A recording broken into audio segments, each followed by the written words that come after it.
Manager for Private Protective Services. We're currently waiting on our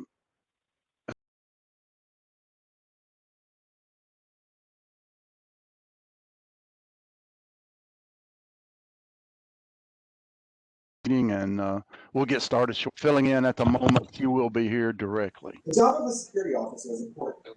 Police and fire departments know this. They understand that when Hey, so everybody, we're going to need to just put ourselves on mute, and then if you're called on, and you can take yourself off, but that'll help make sure we have good sound quality. So I'm going to just put everyone on mute.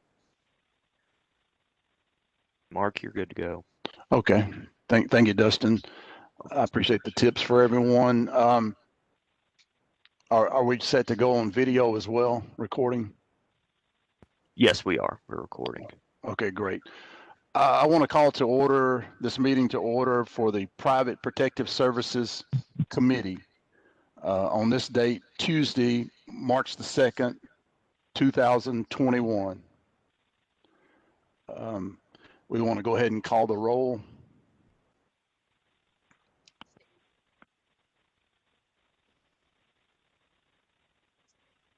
Okay, I'm sorry, I got out of order there. We're going to let Jesse Gentry, our assistant counsel, start with the statement of necessity.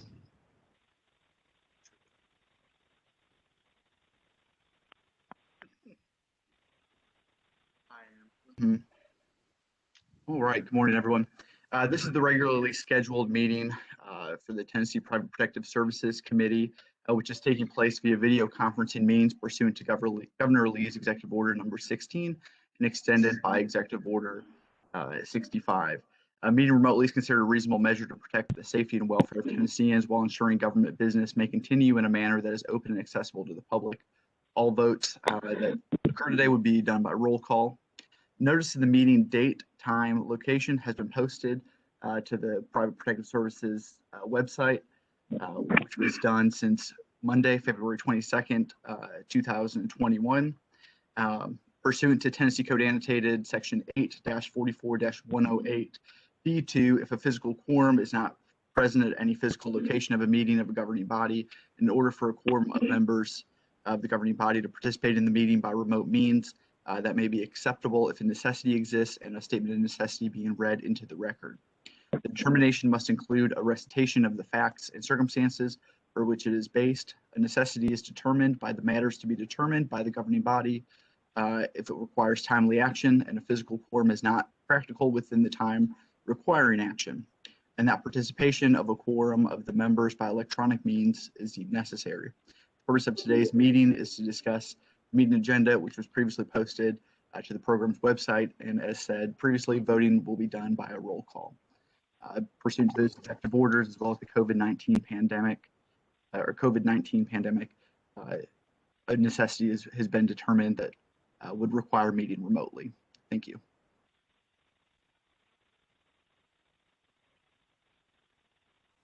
Okay, thank you, Jesse. So we'll proceed on to call the roll.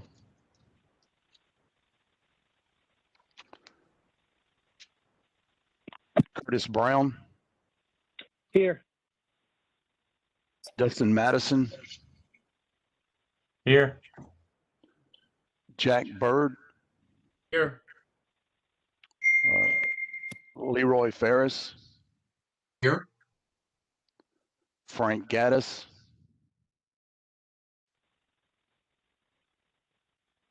I'm here. Thank you. Blaze Lane. I'm here.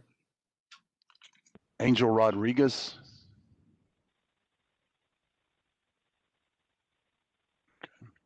Donald Gregory. Let's see. January Farrell. I'm here. And Frankie Lax. I'm present here. Thank you. And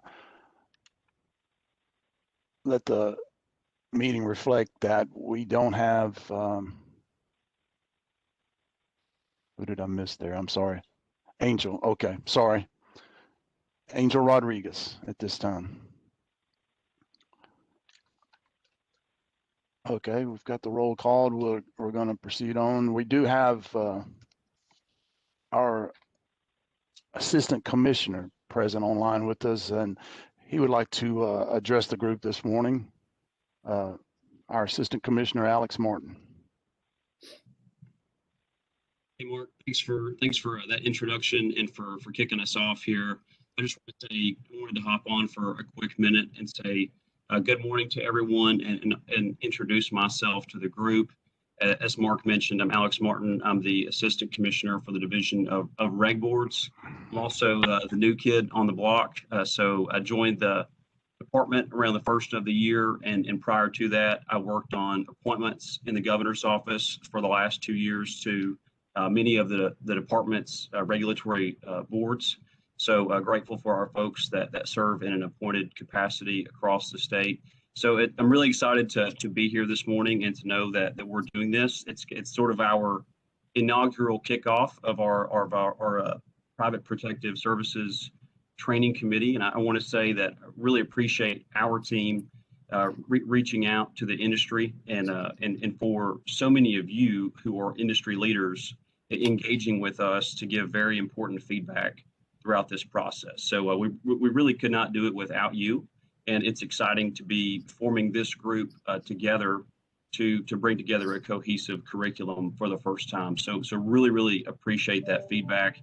And those goals of today's meeting is certainly in line with our sort of dual mission of, number one, protecting the public, of course, and number two, also providing for an appropriate degree of regulation that isn't overburdensome to commerce and business in the state. So we really appreciate everybody being here. Again, excited to see so many leaders in the industry take part of this, and certainly wanted to introduce myself and make myself available. So thank you everybody for being on, and I will turn it back over to Mark.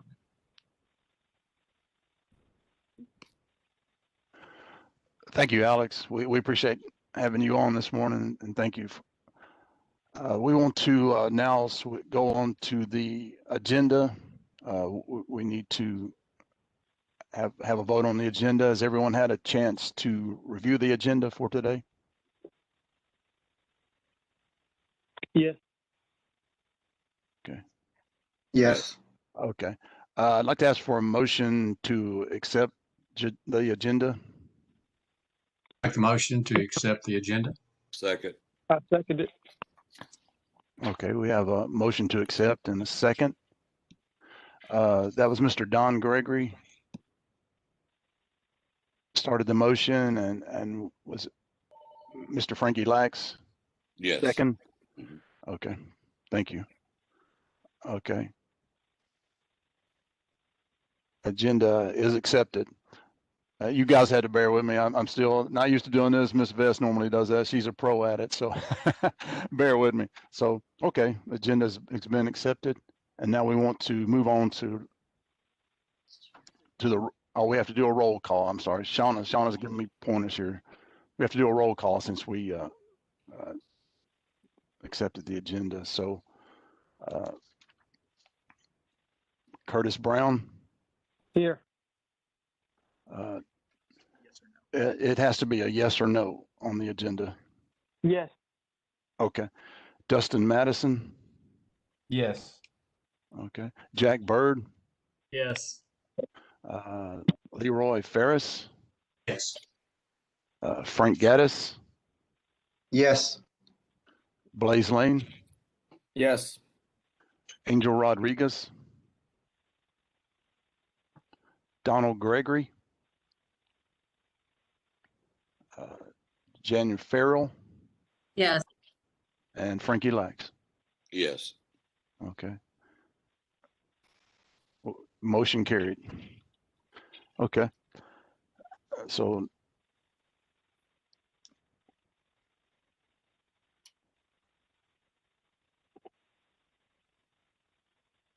okay, we got to propose the dates for our next meeting or meetings.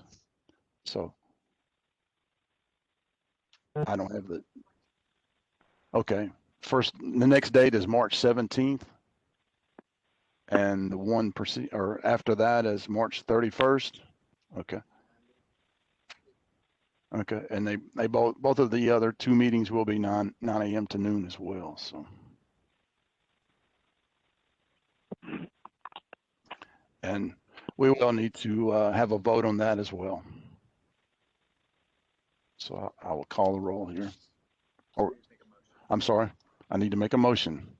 Motion to approve. Is there a second? A second. Okay. Mr. Frankie Lax made a motion to accept, and Ms. Jan Farrell seconded. So I need to call the roll again. Okay. Curtis Brown? Yes. Okay. Dustin Madison? Yes. Jack Bird? Yes. Leroy Ferris? Yes. Frank Gaddis? Yes. Blaze Lane? Yes. Donald Gregory? Jan Farrell? Yes. And Frankie Lax. Yes. Thank you. Okay. Motion carries for our next two meetings. Okay. Okay.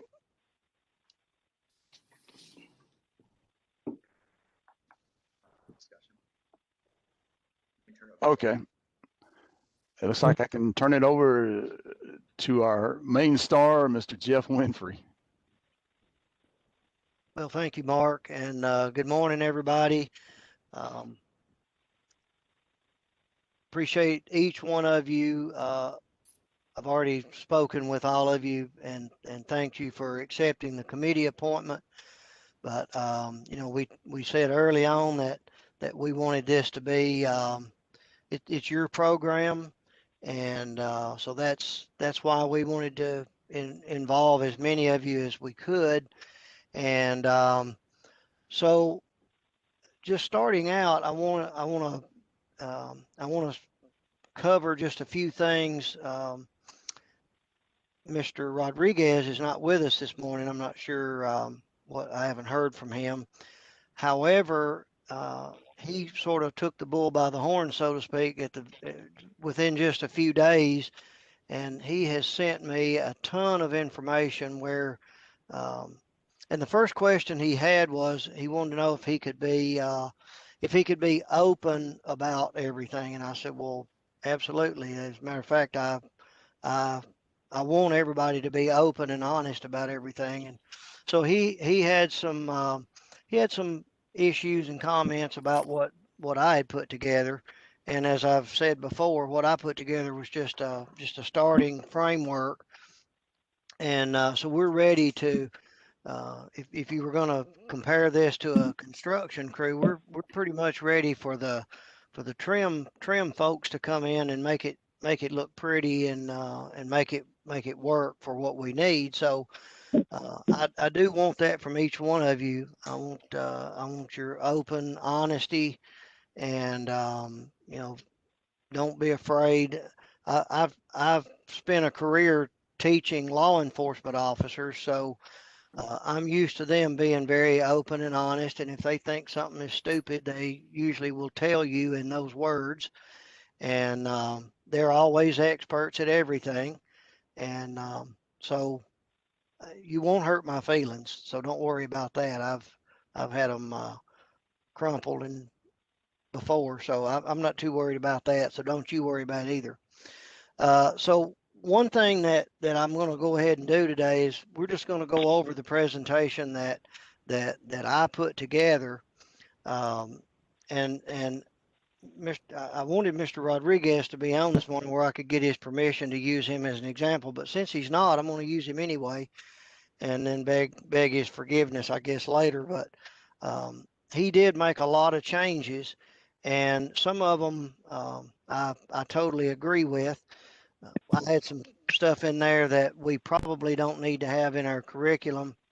It's actually more for the trainers to how you should go about making sure you cover this, that, and the other. So think that'll be in future discussions how we want to address that. So we want to make sure that that the only thing that we have in our program, by our current set of rules, is supposed to be to train people how to be a security guard. We're not supposed to train them in specific policies of contract security companies or PSO organizations.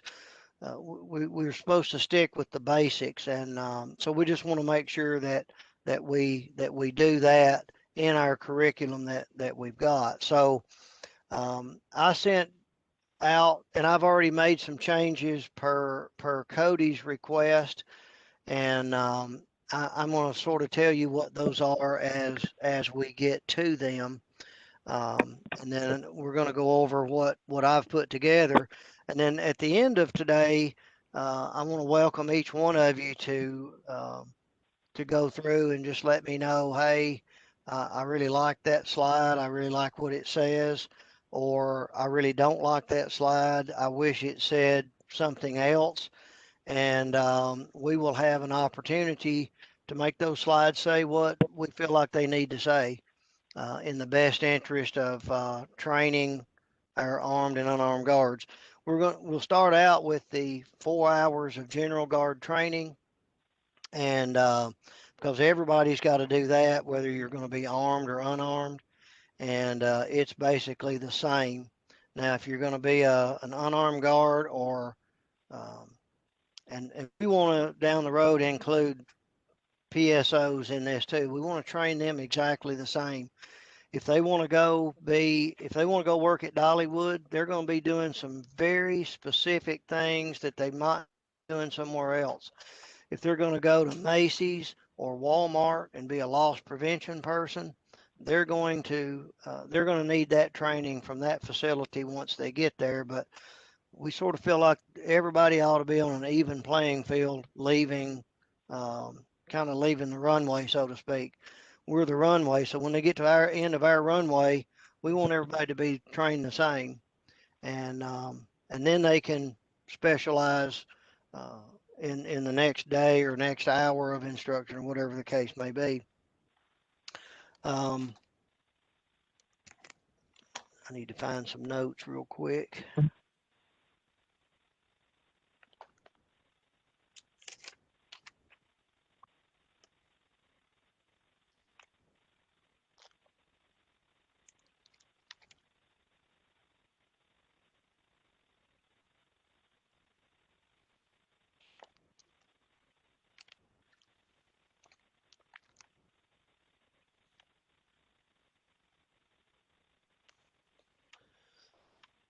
Okay, another thing I want to point out is we're going to initially, if we make any major changes, for example, right now we have just a suggested curriculum. Down the road, we want that to be changed where it's more than a suggestion. We want it to be, this is the curriculum that we're going to use, not just a suggestion. Also, we want it to, in order to make that change, it'll require a change either in the rule or in the statute. Right now, the 4 hours of general guard training, that's going to be if we decide that needs to be 3 hours or 6 hours, then that will require a change in the state law. That's kind of carved in the stone tablet, so to speak. And if we wanted to change that to something other than 4 hours, then it would require a change in the law. I'm not saying we won't pursue that, but what we want to do starting out is we want to try to stick with the current parameters so that we don't necessarily need to do that. I think if we make sure we put the right stuff in there, I think 4 hours is going to be adequate. But if you differ with that opinion, if you think it needs to be more, or if when we get to the armed part, if you feel like something needs to be changed, just bear in mind anything other than the 4, 8, and 4 hours that we have, that will require a pretty significant change down the road. We do feel the need to look at our rules. So as we go through this, I want each one of you to look at the rules. Those rules were written in 1987 and they became effective in 1988. Well, for those of you that are math scholars, that was over 30 years ago. And a lot has changed in 30 years. For example, the word online, 30 years ago, if you had said that, I don't know what people would have thought you were talking about, but there was no such word as that. Active shooter 30 years ago was somebody that liked to go out and target practice a lot or something. So we've got some new terminology and new concepts that have come along in 30 years, and so we do need to look at our rules. And we can come to the part about the test is supposed to be written. Well, I've had a lot of people call me and ask me, what does that mean? What is a written test? And we probably need to define that, because, I mean, 30 years ago, a written test was exactly what it was. Nobody knew anything different. You sat down in front of a piece of paper and wrote the answers to the questions. And to me, even if you do it on a computer, it's still kind of a written test. But we need to kind of clarify some of that and define some things. And so as we go along and you see something that you question that's in the rules, make a note. And I've got some notes started in my rule book. And anytime somebody has a question about that, I'm going to make a note. And then that way, it's a long process to change a rule. It takes about a year, and have to jump through a lot of hoops to do that. So we want to make sure when we do get to that point that we don't spend a whole year working on it and then go, oh well, I wish we'd have done this, or I wish we'd have covered that. So because it'll take another year to fix that, or if we change it to something that we can't live with, then we're going to live hard for a year while we're trying to get it changed back, because it's just as hard to fix as it is to refix or whatever. So keep that in mind. Now, I sent you guys out a little, my own personal agenda this morning that's going to kind of keep me on the path. And I put in there the department's mission statement and vision statement and values. And if you heard what Jesse read this morning when he talked about why we were meeting remotely, and he mentioned a lot of the things that are in those statements about ensuring public safety and having reasonable regulation to regulate the industry. We don't want to be overburdensome, but we don't want to be the nightly news feature where we're not requiring any kind of regulation at all, and we're arming the general public to go out and do a certain job, and we're not regulating it at all. We don't want to be there either. So we want to keep that to a happy medium, and something that we can actually provide a better benefit to the customer, which is the 6-point-something million Tennesseans that live out there.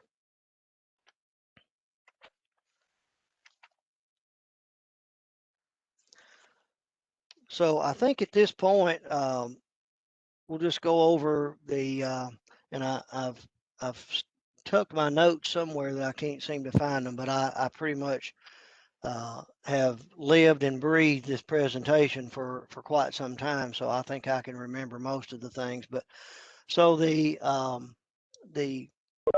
presentation that I sent out. Okay. Cody Vest is here with us this morning. She had some unforeseen issues at home this morning and was delayed, but there she is. Pull your screen back just a little bit. There we go. There's Cody. I just want to say good morning to everyone. I do apologize. This is the first time in almost 30 years that I have ever been late for a meeting.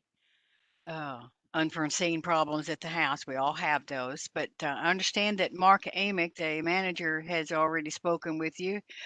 You've already met your staff attorney, Jesse Gentry.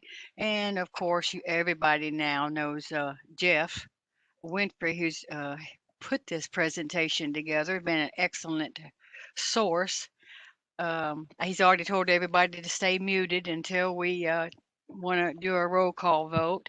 If you want to speak or make a comment, you can either raise your hand or there's a participation chat down at the bottom of the computer. I'm sure we went over all of that. I just wanted to butt in and say hello. Nice to see everyone, other than with one of our seminars. And Jeff, you got your material together? I think so. I just can't find my notes that I made when I talked. That's okay. Mine are sitting on the kitchen table, so we're just gonna wing this, folks. But that's all right. You got people at this table that do know what we're doing, and we have this committee. We know you know what you're doing, and we really appreciate every one of you volunteering for this committee. It will take all of us to get this done. I'm sure Jeff has already told you he has written in an exam, but this is for you. It's for the Tennessee security guard. So we want to make sure that you have your input to in it. And the last thing I want to say is, like Jeff said, if we have a law change or a rule change, you know it's not going to move quickly. But we're going to stay on this until we get this finished. It's been a goal of ours for years. But anything that says it's a law or a rule change, it's just going to take a while to do that. And we're going to try to do this by rule. It's the simplest way to do it. We have to do law. By law, we have to go up on the hill and whatever. You probably know that whole procedure. But I'm going to go ahead and turn this over to Jeff. And now, first of all, last thing I am going to say is I want to really thank Jeff for all his hard work. He's the one that he's the face of the certified trainers. He's the one that you talk to majority of the time. I get you usually when there's something on the other side that I need to talk about. But okay, Jeff, you want to go ahead and I'm sorry for interrupting you. That's okay. And I do also want to recognize we've got a couple of folks that are kind of hiding in the shadows that are making this happen. I have not a clue what they do and how they do it, but the fact that we're all sitting here looking at each other, they have a big part of that. And Laura Costin is one of those people, and Dustin Barati is another one. Dustin is the administrative manager under the assistant commissioner, and Laura is works with Dustin. So they help us when you have questions and comments. They are looking for the fact that you've either got your hand up or you've made a comment, and I'm sitting here just blah blah blah, and I may not see that, or I may be looking at another screen and miss that. So and then Shauna is here today with us, and y'all have met her before. She is also doing some of that, just trying to make sure that we move in the right direction and we don't miss somebody if you're trying to interject something. So I sent all of you a copy of the presentation that I put together, and as I had already mentioned, Angel Rodriguez went through it, and he pointed out a lot of things, and Cody has gone through it, and she's pointed out some things, and I have already made some changes. Just bear in mind that that nothing you see or hear from me is etched in stone or by any means final. It's just a piece of work that's in progress, and we're gonna, when we get through with it, it's gonna be something that all of you have a part of, and it's gonna be really good. It's gonna be something to be proud of, and it's gonna be you know, as I've said before, I like to say from Memphis to Mountain City, that's a long way across the state and covers a lot of territory. And that's what we're looking for, something that's going to be good for all of us. And so with that in mind, if you'll look at your the presentation that I sent originally, and it's called, it's so far away I can't hardly see it. It says PPS General Guard Training Presentation. It says 2020 version. I started working on this in 2019, so it's 2021 now. So and already the third month of that. So we're moving right along. What do I need to do that? Share the screen. Is that little thing there? Go down. Oh, where it says share. Okay.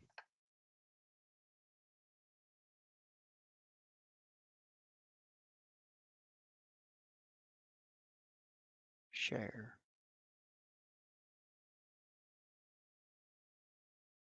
Don't I have to do something?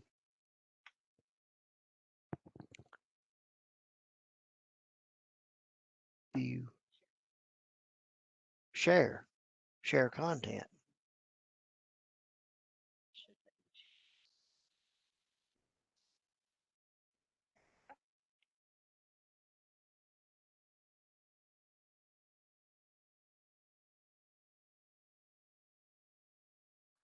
How can I? Okay, I'm probably good with just having this little bitty screen here. Yeah, I think so. Okay, so can everyone see the presentation that's up here now? Yes. Yes. Okay.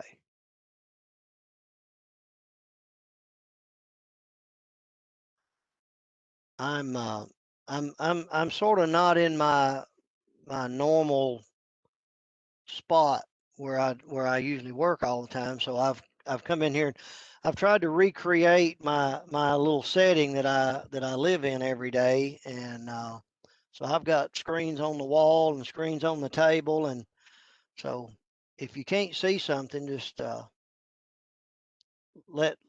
say something, and one of those folks that I told you about that you didn't know was out there will help reel me in and get you fixed up. So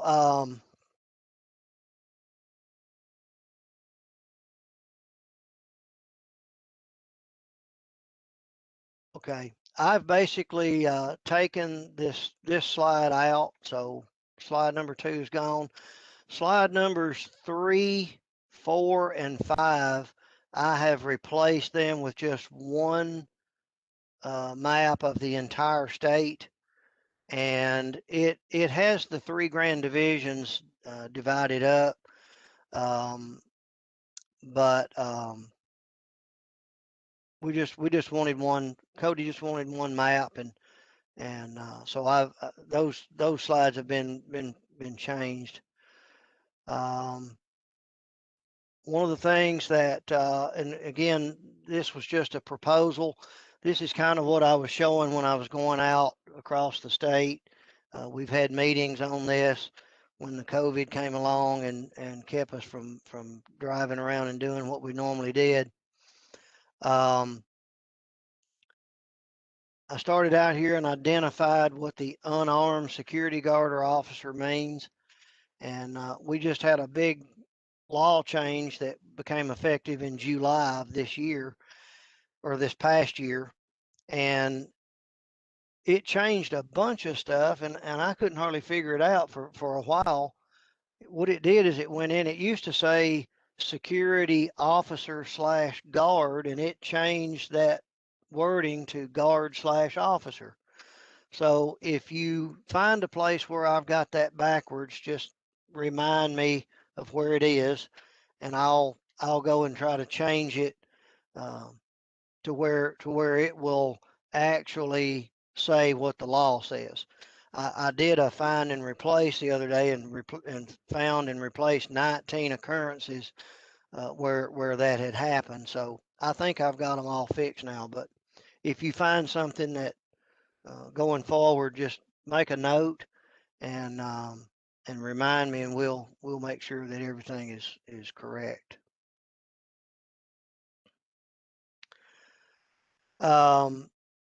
One thing that I want to keep open is if we keep things at 4 hours, I don't want anybody to feel like that, you know, if you want to add a little something to that, based maybe you got something that's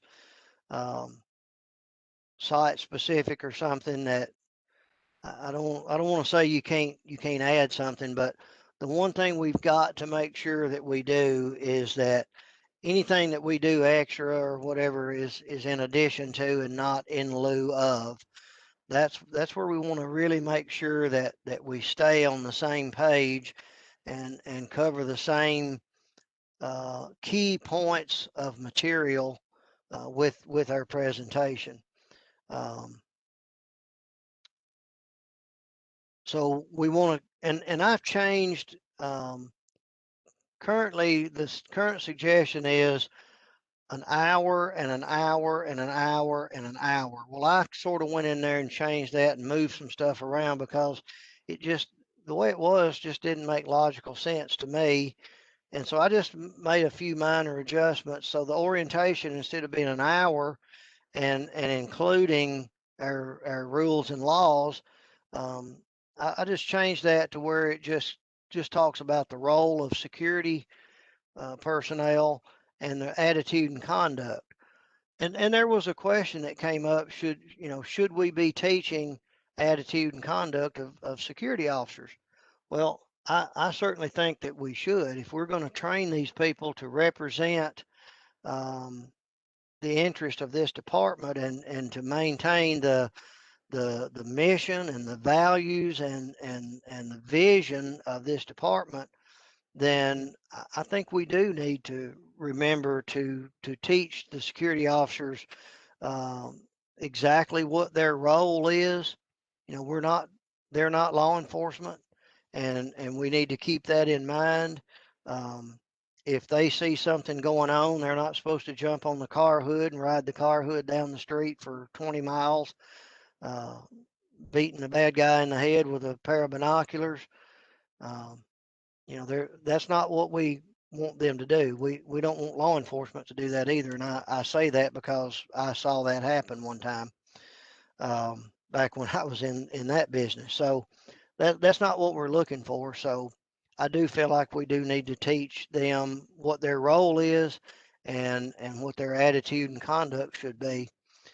And we would reserve that for about 30 minutes. And then the next part is the legal powers and limitations. Well, at that point, what I would propose that we do is go ahead and include everything that's related to our legal powers and limitations, and that's the rules that we have. That is the TCA 6235. That's the title and chapter that houses PPS. That chapter is divided up into 142 different sections, and some of them have to do with contract security and PSO security companies and things of that nature. But that is where we would talk about the laws, the rules and regulations, and anything that we might need to talk about in Title 39 and Title 40, which is part of the criminal code that, you know, a security guard is going to encounter trespassing and things of that nature. I think that's one of the first things that a security guard is probably going to see is somebody trespassing or being in an area that they're not supposed to be in. So there's a few laws there that we currently look at and we probably should continue to look at. And so we would spend about 2 hours on all of that.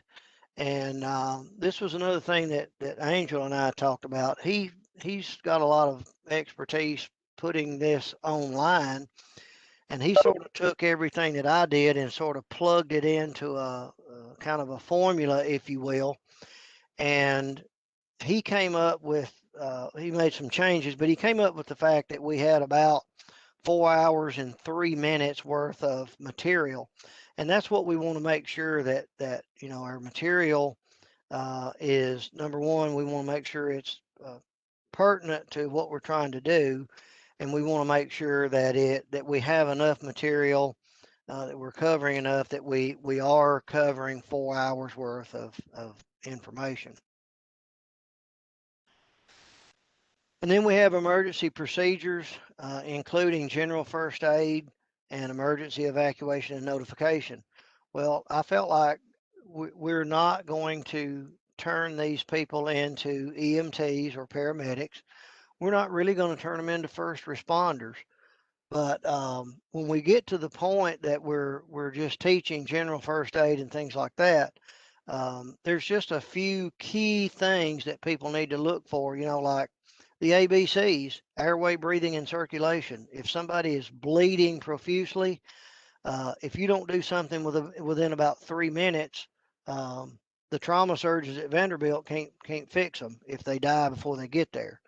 So we just want to recognize the big things and go over just a few things that might be done to prevent some of the great big major things.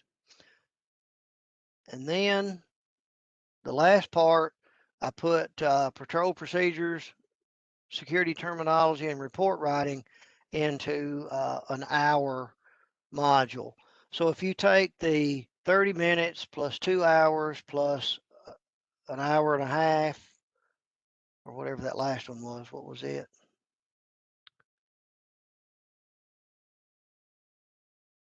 Yeah, 30 minutes, 2 hours, 30 minutes, and then an hour. If you add all that up, we're still at 4 hours, which is where we were.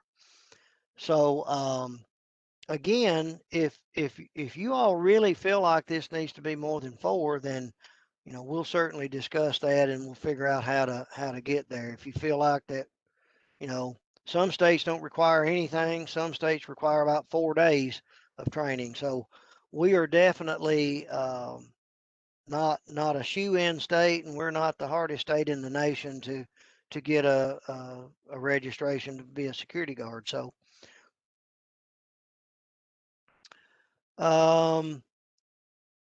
one thing that our rule says about the exam,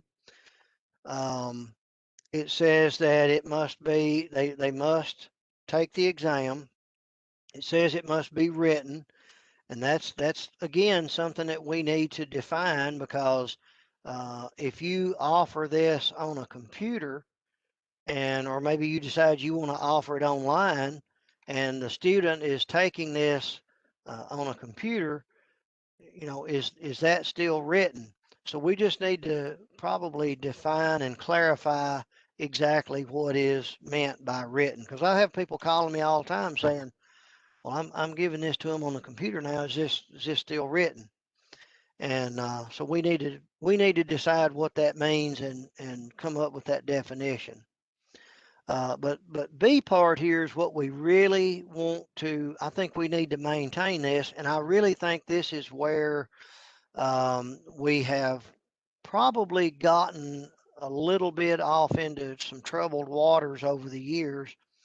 B part says it must be designed primarily to measure the applicant's knowledge in the field of security guard and patrol service generally, rather than in policies, procedures, or requirements associated with a particular contract security company or PSO organization, or PSO.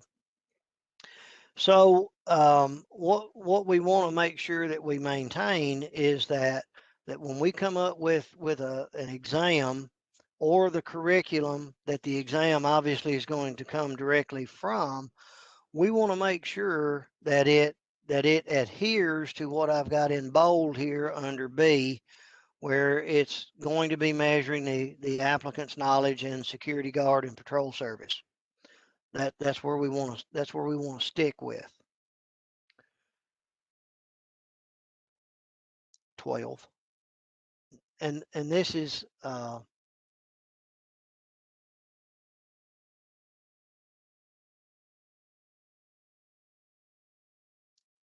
have you found it?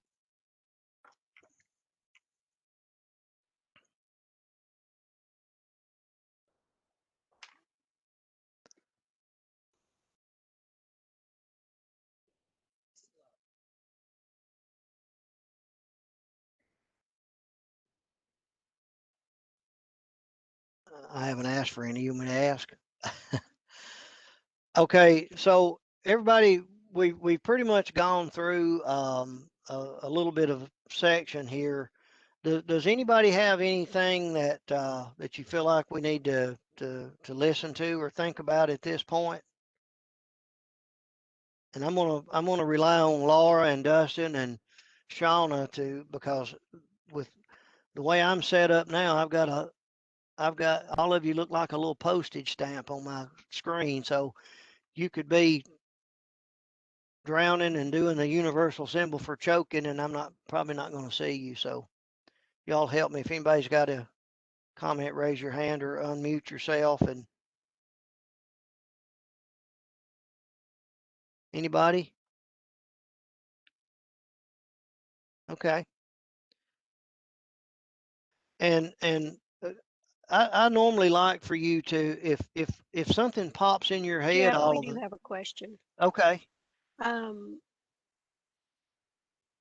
I don't know where he put it at now.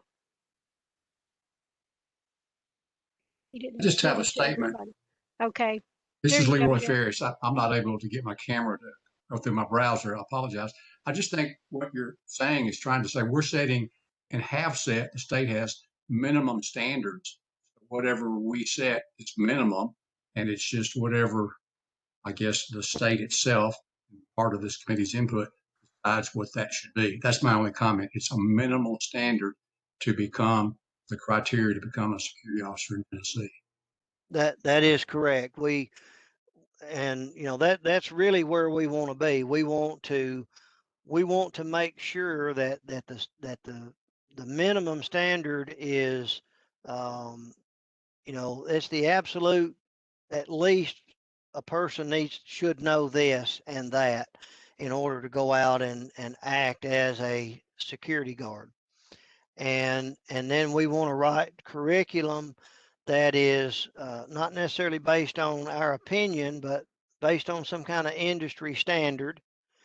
And that way, if somebody asks, well, why are you teaching this? Well, the minimum standard, and there are some standards out there, and I've got one. Mr. Rodriguez sent something that he was quoting from. We just want to make sure that we're meeting those standards. And at any point, it's not going to hurt anything if we exceed those. But we have to make sure we at least hit all the minimum points and stay within those guidelines. So yes, you're correct. That's kind of what we're looking at. Now, when it comes to the exam, I think we currently only require 25 questions. Well, I'm here to tell you, I think that's pretty light.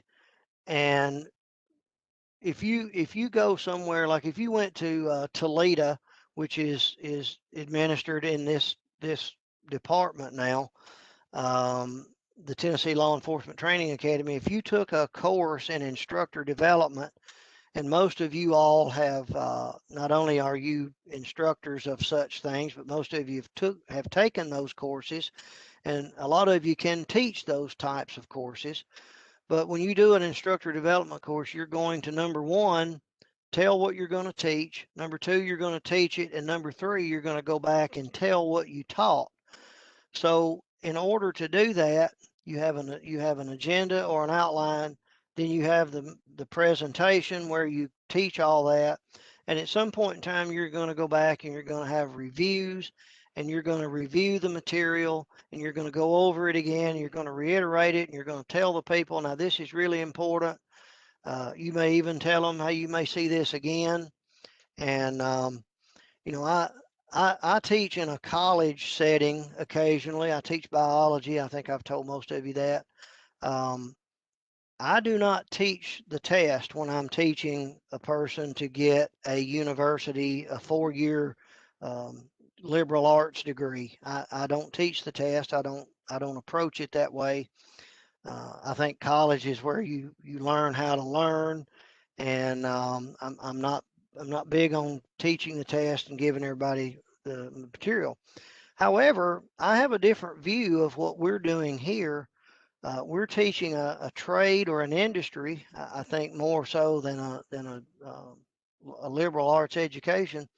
So my proposal, my original file that I have, it has basically the test questions at the end of each section where they come from, and it gives you an opportunity to go over.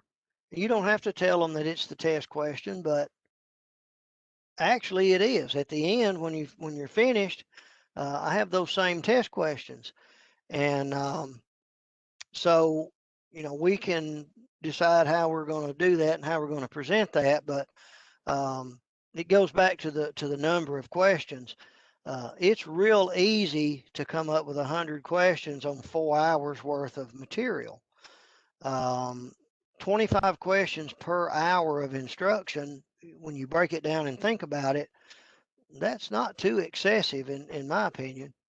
But at any rate, it's still something that we can discuss. But we definitely need to have more than 25 questions on the exam. Cody would like to see maybe 2 exams, maybe an A and a B. She would also like to see how many different questions can we come up with, and so we'll address that down the road. But it's just something to think about. We talked about maybe changing the percentage that they're supposed to pass.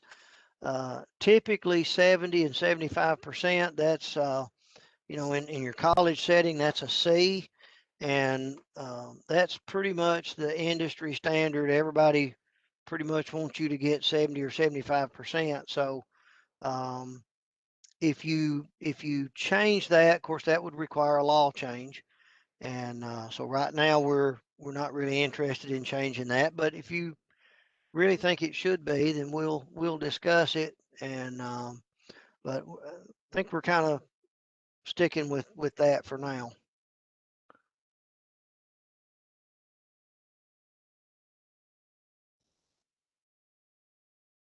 So in that section 1, we had the role of the security personnel, and I added these, and I didn't put the little what's the double S symbol? I did. Yeah, I didn't put that little double S symbol in these. I have that, and I can go back and insert it. And when we get to the final hoorah and we put this thing together, if Jesse says we need to put that in there, I have the technology to put that little jewel in there, and we'll do that. But so this is just referring to 6235-118, where it tells us now what we need to talk about in terms of the role of security personnel. And so we're going to define what a security guard or officer is, and that is defined in our statute. And yeah, I've told them that.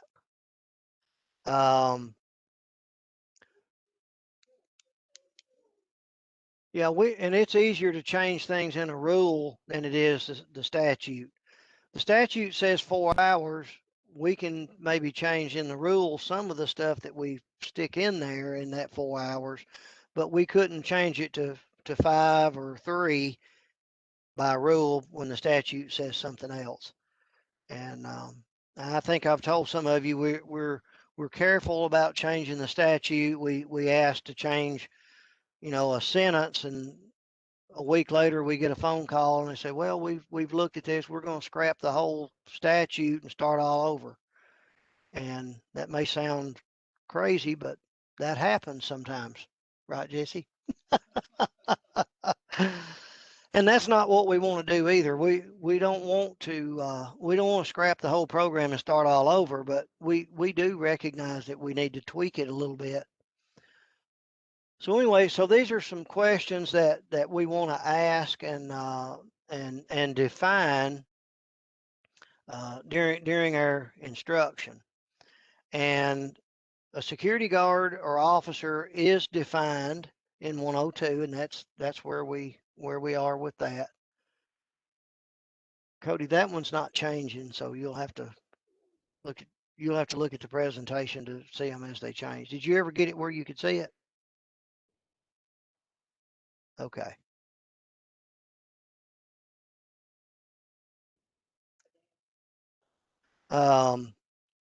This slide here, I highlighted some things, and the reason I highlighted those things is because there's a recurring theme whenever we talk about security guards and where they work and where their authority actually lies.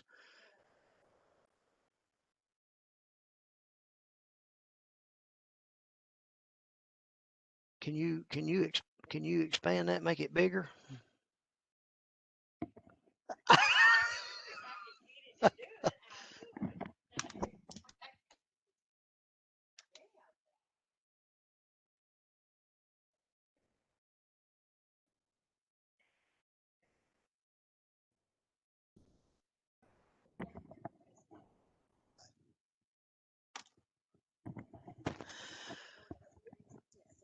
Cody's having some issues with her computer not showing her what she needs to be seeing, so she's not seeing the slides that we're looking at. But anyway, so the reason that I highlighted all that, there's a recurring theme there, as I said, and that recurring theme is security guards usually operate on someone's private property. You guys that own contract security companies, a client will come to you and say, "Hey, I want you to send me some folks out, and I want you to guard my stuff and my assets and the people that come and see me."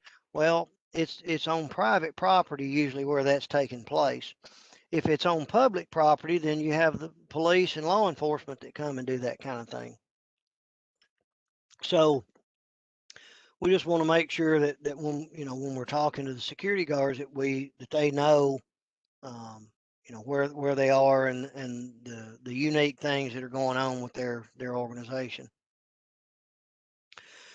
A security guard might say, "Well, what's a street patrol service?" Well, it is defined in Section 102 where the definitions are, and so there's an Attorney General opinion that Cody brought up when we looked at this particular slide that says a security guard dressed in their uniform can drive down to the local restaurant and eat lunch and then drive back to their post, and they can still be in uniform, and if they're armed, wearing their firearm and those kinds of things. So we will clarify things like that and make sure that if there is an Attorney General opinion that we need to talk about, such as that one, because it almost sounds like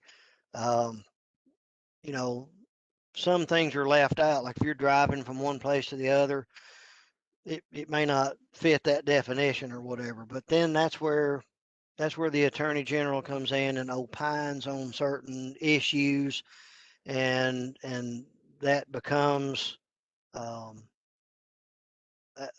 way we can do things. If the Attorney General is supporting you in something that you're trying to do, then we certainly want to teach that and be aware of it. Sure.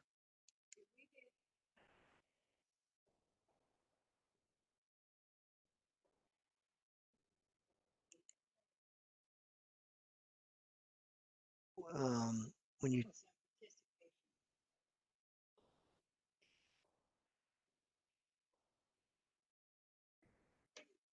0.08, let me see what that is.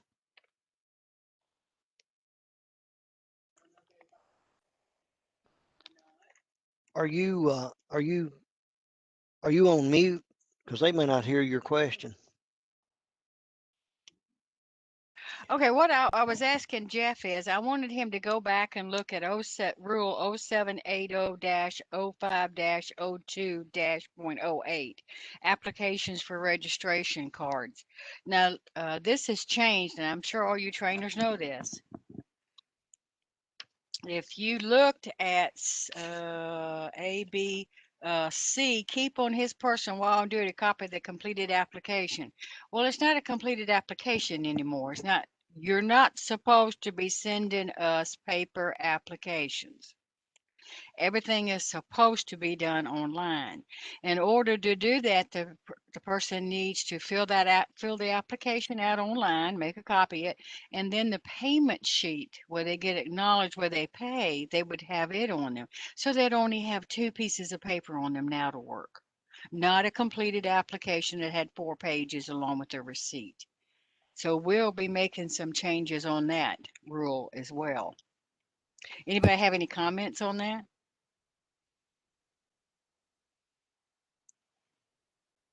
Okay, trainers, this is your time to be shining here. We need your help with this. So we're going to make some changes with that now that we've gone to electronic means.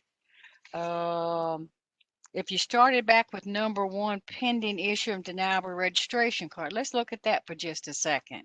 You do know that a security guard can make application and they can work off the copy of that application until we tell them not to.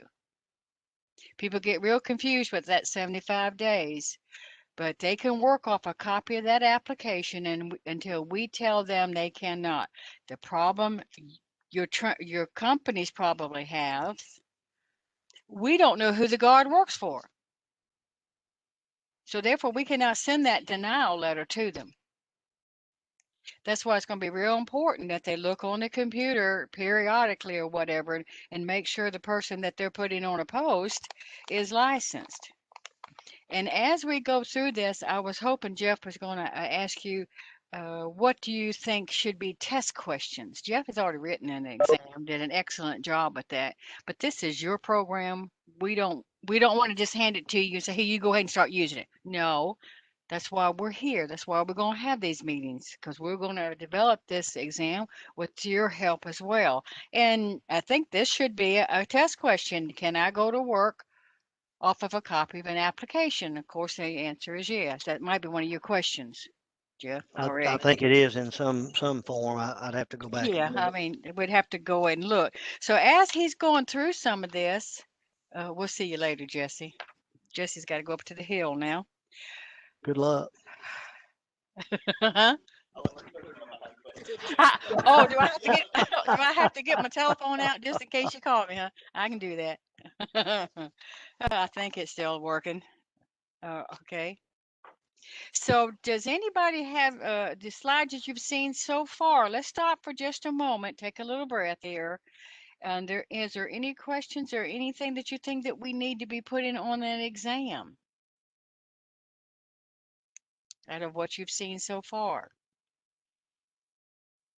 And I want to encourage you to get you a legal pad or something and write out, make notes, refer to slide numbers or anything like that, because that way you can talk with me later, or email me or something if you choose to do it that way, and that way we can make sure that we look at your concerns or anything that you want to do, add or do differently or whatever, because there are some slides in this particular presentation that you have that are that step outside the boundaries of where we want to be right now as a committee, and so I haven't gone back and made any changes. I'm going to wait till we had this meeting before I did a whole lot of stuff. So anybody have anything that you need to interject at this point, at this moment?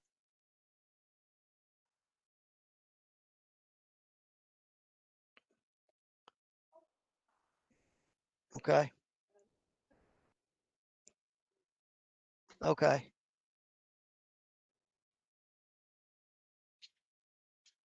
Let me get my mouse back over here.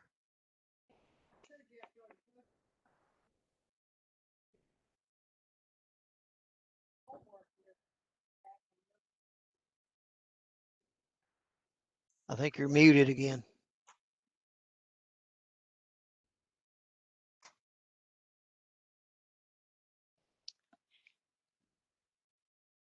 I can hear you now. Can you hear me now? Yeah, Can you hear me now? I can hear you. I can see you too. We're in the same room, folks. So, I have a uh, question. okay, yes. That's Curtis, isn't it? Yes, Curtis Brown. Yes, sir. yes. Yeah, and Cody, Yeah. this goes back to what you were saying on the, I've had this come up in a couple of classes, and I taught them that it's still the 75 days, but you have to make a distinguish between armed and unarmed. I told them that they can do armed, but they're not allowed to do, I mean unarmed, but they're not allowed to do armed until they have been cleared by the Commerce and Insurance Department and the state, and they do have their armed license on them in hand. That, I think that would be a great test question where you put it, the officer may or may not work as an on application for 75 days as an armed officer or unarmed officer. That's something. Thank you, Curtis. Yes, that is something we're going to take a look at. I don't even know how that 75 days got in there. If it's taken us 75 days now to get you a license, or it's called a registration card, there is a serious problem. We're Well, that playing around. has, So, you know, but it's for 75 days. I know that's changed now, but it needs to be implemented into our guard training. yes, it does, Curtis. So we need to, that's a good test question. An applicant for an armed guard may not work as an armed guard until they actually have the card. Now, as soon as I say that, what happens is a company will call and say, we have to put, Johnny on the post. Well, as long as we've got them approved and they're on the computer and you can see they're approved, we will let that individual work. Because now we're dealing with the mail service. What we're aiming for is that you're going to get in the future, your registration card on your telephone. Oh, We'll have to wow. deal with that's down the road, so we're on that too. So there's a lot of things that we're doing in the shadows here, but good. I'm glad you asked that, Curtis. Yes, that is a test question. Thank you. Yeah, it kind of I kind of get tickled when I think about this stuff. You may get before it gets perfected, you may get 5 on your phone before, and they may be somebody else's, but hopefully we'll get all that worked out when the time comes. But so I've made a note there, and I do think that is a question that I answer. I won't say it. Somebody calls me and asks me that every week. It seems like it is, but I probably address that question 2 or 3 times a month. People will email me and ask me about that. Somebody asked me yesterday. They have people apply for an unarmed registration, and then a few days later, a week or 2 later, they have them go in and apply for an armed registration. And I tried to explain that whole process there. We don't want people to do that. If they want to be armed, then go ahead and apply for armed, and they can work an unarmed post for a few days until we get them processed. Yeah. Like you were just pointing out. Yeah. And so I explained that to them just like what you just explained. So yes, that is something that we need to, and that needs to be in the general guard section, because somebody might say, well, that's for armed. That doesn't have anything to do with unarmed. Well, it's one of those things where armed and unarmed guards need to both know that it's part of that general guard knowledge, in my opinion, and we should keep it in that section and talk about that. So, anybody have any difference of opinion? You think that shouldn't be talked about in this section? I don't think it. I think it more than confusing the issue. I think it clarifies the issue, and that's where we want to be. We want to clarify as much as we can at any time. Jeff, can you hear me? Yes. Go ahead, Don. Yeah, I see that a lot. My students will come to my class and they'll take the unarmed and then show back up at my door 2 or 3 weeks later and decide that they wanted to do the armed and everything's already submitted. And they don't understand that they're going to have to pay off the fees over. And I think I agree with you. I think that information should be in their initial training so they understand what they're going to be involved in. And if they're going to go armed, then go ahead and do it now rather than do it 2 or 3 weeks later after the fees have been paid. I agree 100% because, and that's what that trainer was asking me. And he basically told me that's how I have them do it. I have them come in and do one thing, and then 2 or 3 weeks later, I have them do something else. And I'm like, well, that's costing them 70 plus 105. And so now they're paying $175, and they've got 2 types of registration. And then they get messages. Some people think they got to keep that up for the rest of their life. Well, that's not true either. Just do the armed one, and you can do both jobs, but you can't do vice versa. If you just do unarmed, then that's all you can do. So just make it little. So I think that is good. We can teach that in this section, and That's good. those are the kind of things that I've seen just working here when I'm working applications. I get to thinking, why'd this person apply to be unarmed this week and armed next week? Out of the way. It's simply because they don't know, and the reason they don't know is that wasn't covered in the curriculum. And the reason it wasn't covered in the curriculum is you think that's important, but the next trainer doesn't think it's important. So that's some of the places that, and like Cody said a while ago, if it's taking us 75 days to process somebody, it's probably because they are didn't send something in or something.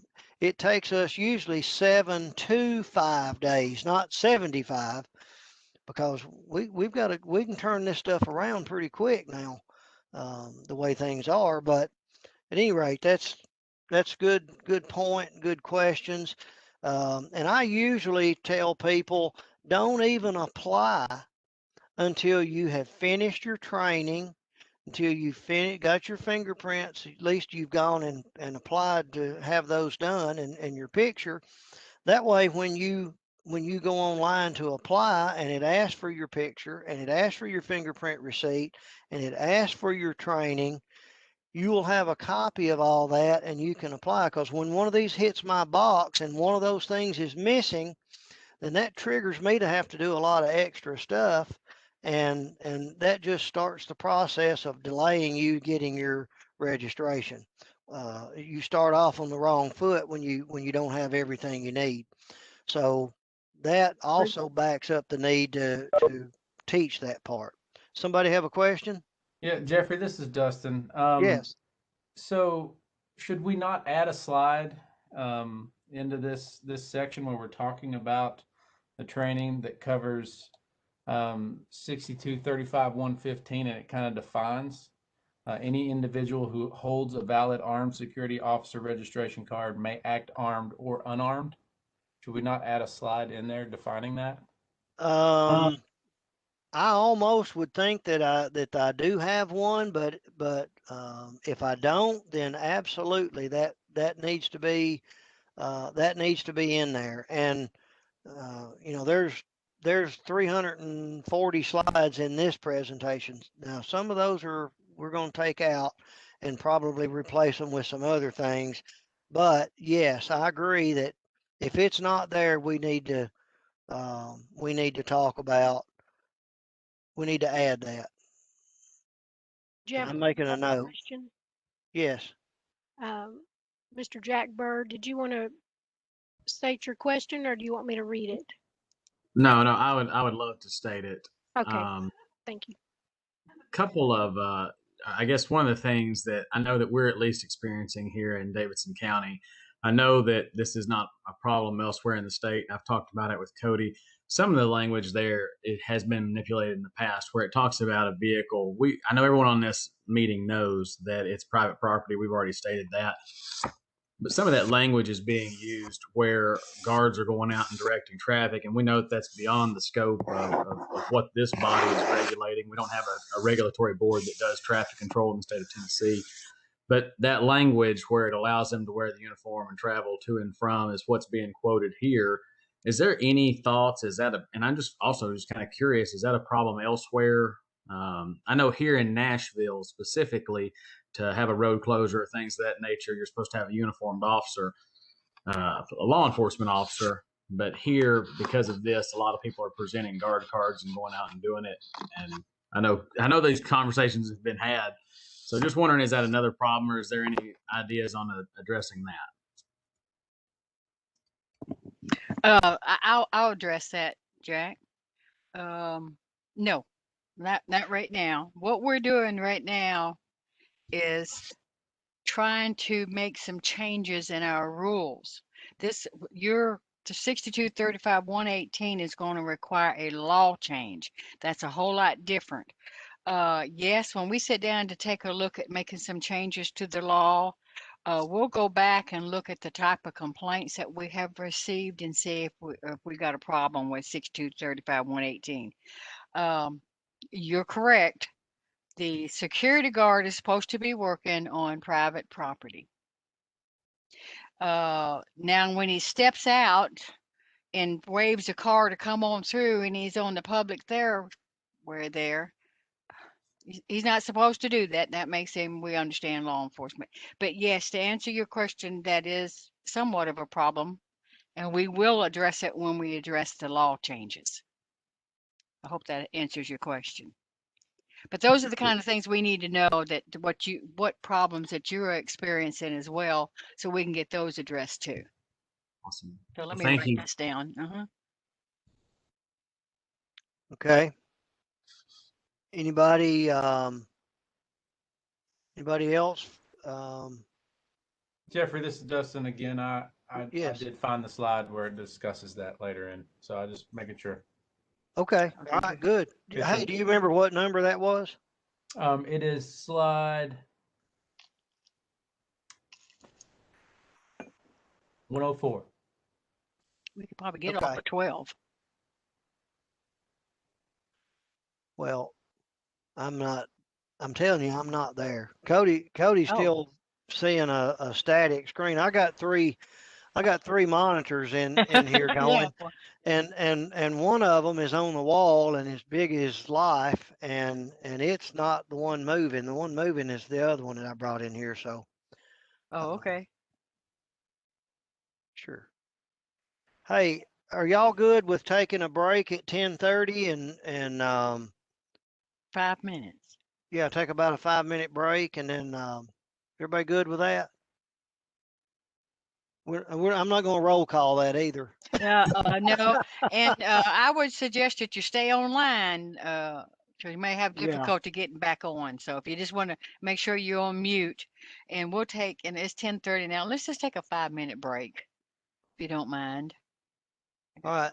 Let's everybody come back in about 5 minutes. Go get you something to drink and refresh your coffee or get rid of coffee or whatever.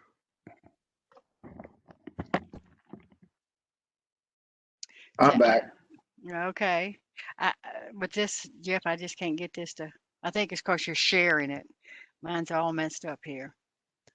Well, all I have is it's about the size of a postage stamp. I can see me, and I can see Blaze, I can see you, and I can see Laura.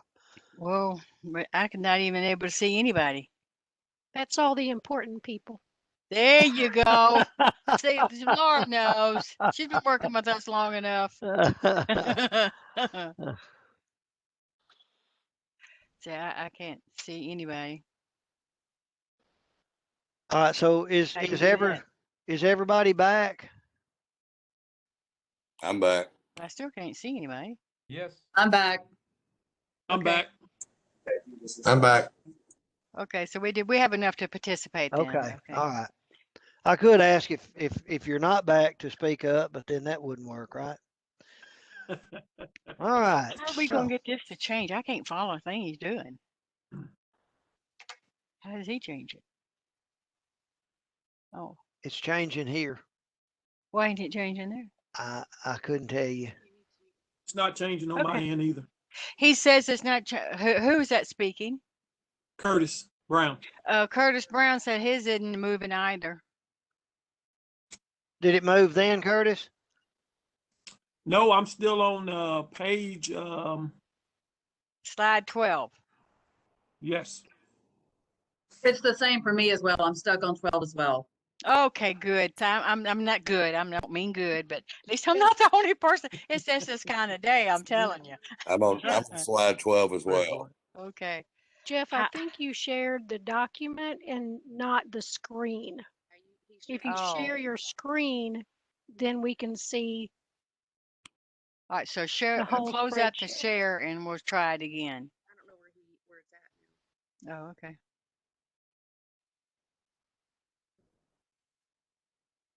Now, see, whenever we have our seminars all around the state, the same thing happens. We just all, for some reason, have computer problems when we were doing that.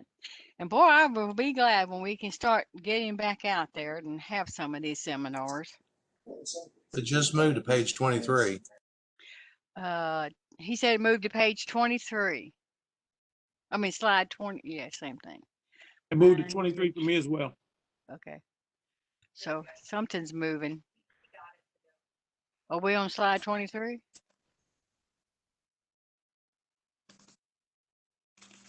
Hey, Curtis, what are you eating? What do you call it? Red Robin Gourmet Burger. Oh my goodness. Oh, well, I do miss first the time having one. Hey, did you not get like 15 of them? to share? Yes, I will virtually send them to all of you all. That's Jeff? one drawback of this kind of meeting. We don't get to share brownies and stuff. Yeah, go ahead. Jeff, it looks like your PowerPoint is minimized. If you'll maximize your PowerPoint, it probably will go to the correct slide. If you go over there and check on slideshow and then put start show, if that's what you're trying to do, unless you're just trying to show. I did do that, but then when I do that, it moves it off of the big screen and puts it on another screen. Right. And Well, then I was then just a suggestion. Okay, I'll leave you alone. Yeah, no, that's okay. By our second meeting, we'll have this figured out. Well, but there you go. Now you're working. There we go. But it's still not. It's still not where it's still not what I want it to do. But that's okay. If y'all can see it, then that's what's important. I think we can see it now. That's good. Okay, so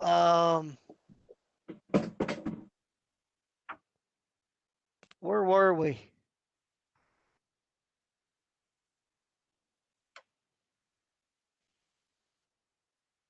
We had just finished talking about the patrol service as far as being on private property and then a guard having to step off of private property to do traffic control.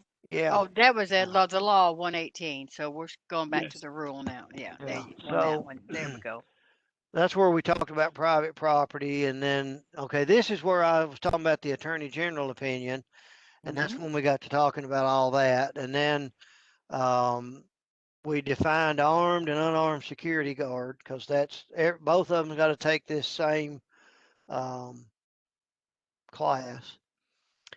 Okay, and there were some questions about some of these slides, and I don't remember which ones that Mr. Rodriguez requested that I changed, but Cody had some questions about some of these, and I think Cody's question about this one was, who gives, where does this come from? In other words, security personnel is supposed to enforce rules of the client. They can demand or request identification, and then they are supposed to report on things that happen on their post or at their location.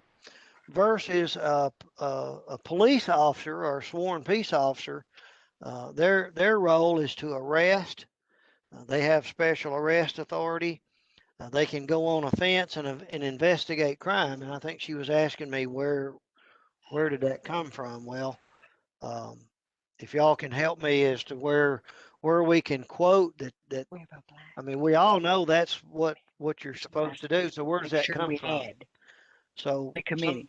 some of you write down some notes on that particular slide as to where that authority comes from, and it's not just because Jeff Winfrey said it. I guess is what I'm trying to point out. And then we talk about the primary role of the security guard, and they want to prevent or deter crime, and they protect people and assets or property.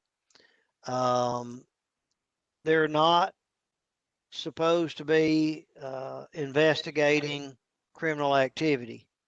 That's not really their job. If a crime is committed, then the police comes and does that, but they're supposed to report, what they saw, what happened, as the reason they called the police in the first place, and those kinds of things would be in their report.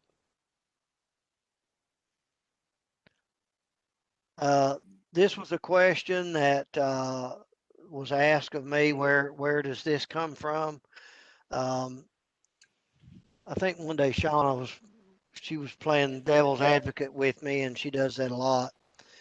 And so my question, if you're a security guard, where does your authority come from? Well, I think the authority ultimately comes from the client. She was suggesting that the authority comes from the contract security company that hired you for that job. But if I hire the contract security company to protect my assets and the people that come to my property and things like that, and I want you to not let anybody on my property without certain credentials or identification, that's not really the contract security company's rules. Those are my rules as the client. So that's where I come up with the idea that a security officer's ultimate authority comes from the client, because the client is who is really paying ultimately for that person to be there for that purpose. So does anybody have anything, a better way to say that maybe? Well, I had a question. I would have thought it would have came from the contract security company, because they're the ones that went into a contract, and it should say in the contract what they want the security guard to do. Am I wrong with Well, that, trainers? no, when I do my contracts, I incorporate what laws that we're allowed to do as a security company and security personnel, but I also incorporate what the client wants.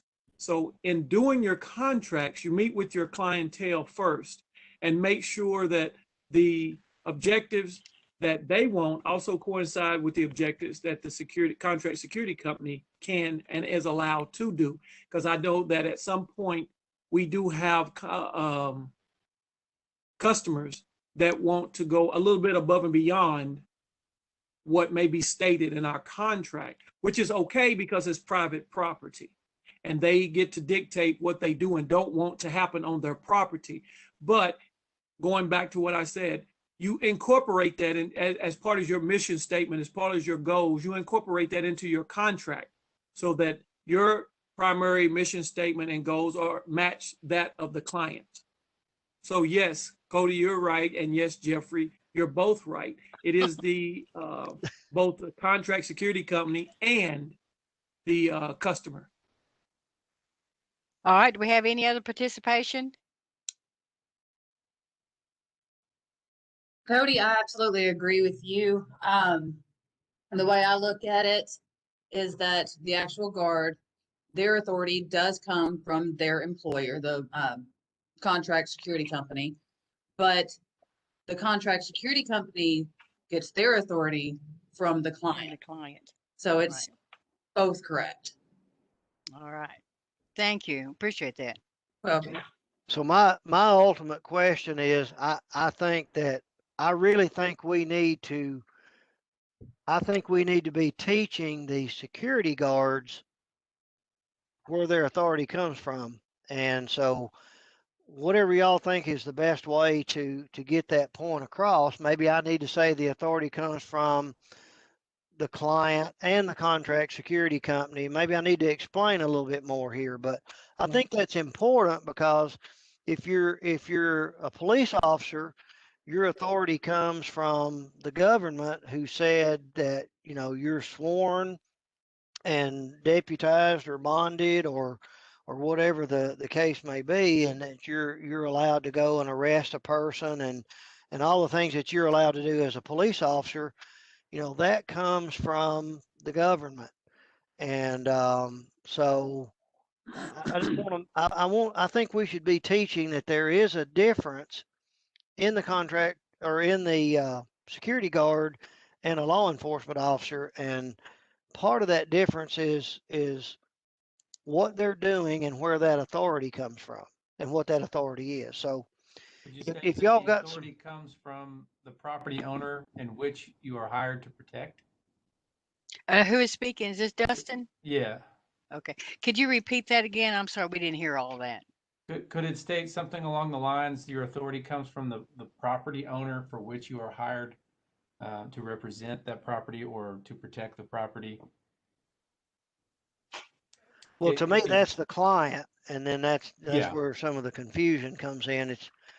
Is it just the client? I mean, I still say that ultimately it's the client because, I mean, the contract, and I did say that the client may not operate outside the law, so I can't ask one of you guys as a contract security company to come and do something that's against the law. I mean, I can ask you to do that, but you know, in the protection of your own interest, you're going to say, well, the law doesn't allow me to do that, sir, and Right. I can't provide that for you. But with That's why I was saying you have to sit down with the client. customer.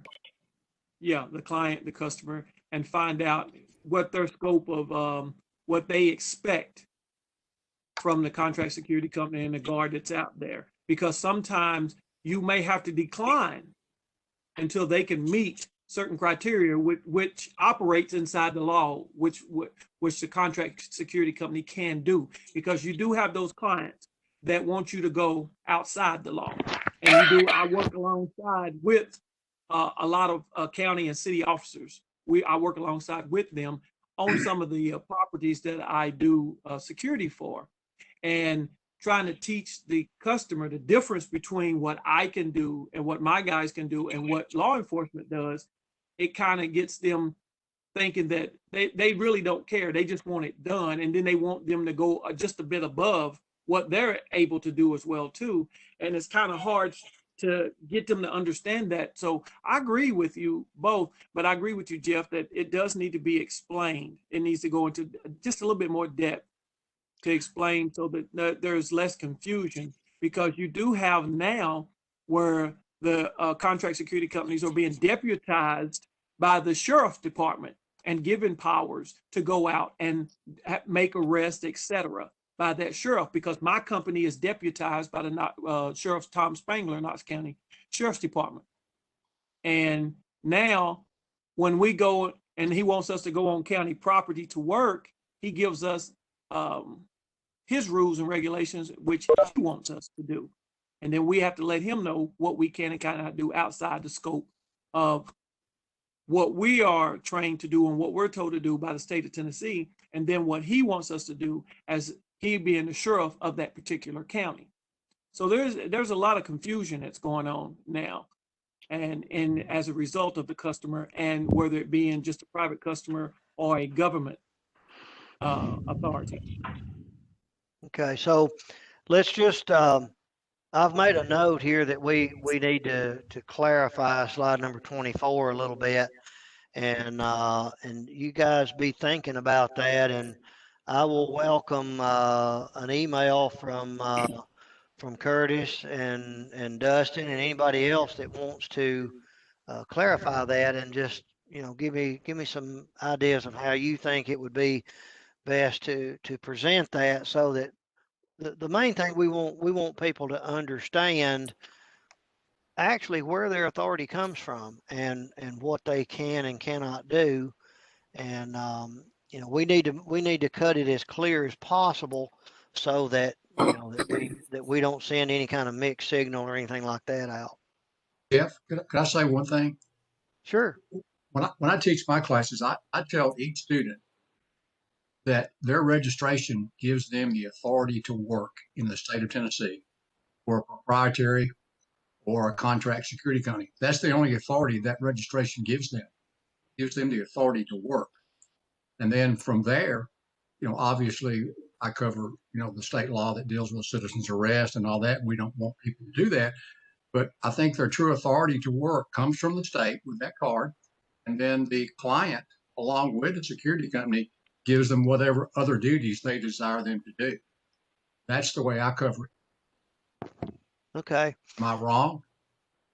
Well, it sort of sounds like you basically said the same thing that we did. that Curtis Brown said. So Mhm. I just think I need to kind of clean that up just a little bit. And Leroy, if you will, and I've made a note here, but if you want to kind of think about how that would look in print and Sure. kind of send me an email along with Curtis and Dustin and anybody else. All of you, I want your input. And like I said, like I told you earlier, I used to teach police officers. Well, it was law enforcement officers, wildlife people, and they were crude as you can get. So you're not going to hurt my feelings. I want to know how you think we need to do this because 10 or 15 years from now, people probably ain't going to remember who I was and or anything about me. But this is going to go on, and this, you know, Go to the people next one. people are going to be moving along. Hey, Jeff, Don Gregory. Yes. Under this umbrella of authority, and I'm just offering this as food for thought, do you think we need to address arrest and then also use of force so they know what they can and can't do? I realize we're talking about the umbrella of the client, but sometimes you need to really make it clear because sometimes they'll get themselves in trouble by acting like the police. Yeah. Yes. You have slides on that. I have slides on We'll get to that one. on Yeah. the Force continuum. Yeah. arrest and the force continuum. Yes, I have slides on that. There's maybe some concern about we may have to get a permission to use that, but we've got to talk about force continuum because officer presence is the first level on the force continuum.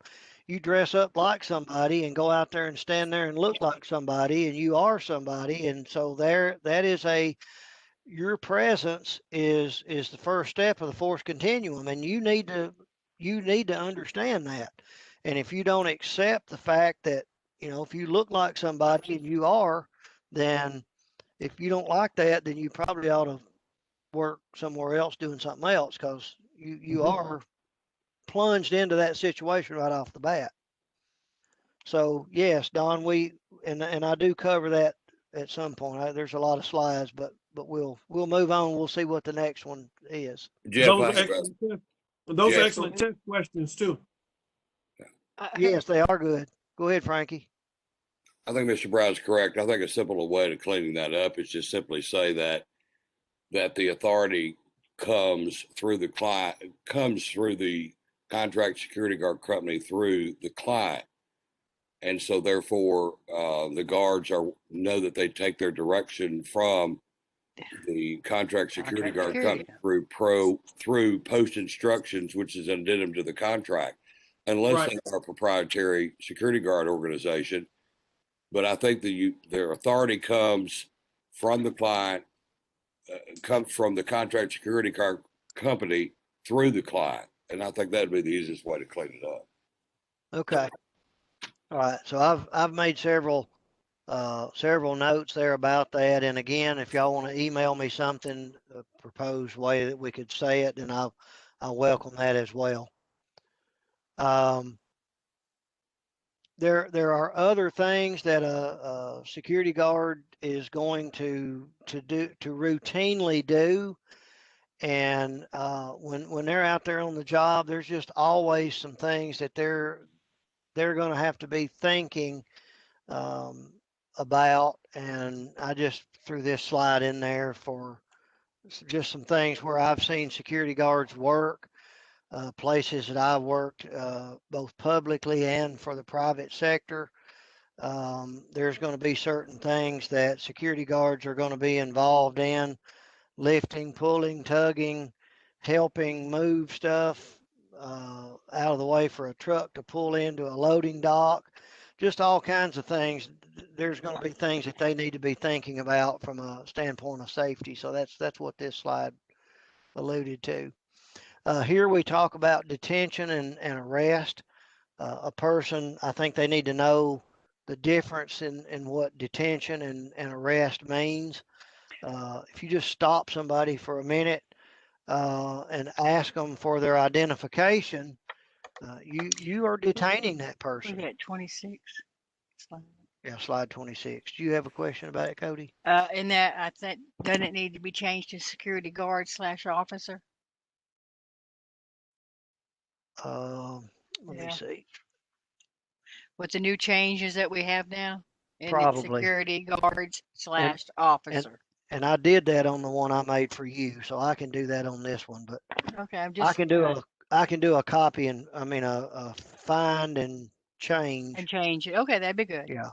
Trying 'Cause to keep it all the same. I did it on your version, and it made 19 changes. Okay. And it is security guard / officer. So, Right. yeah.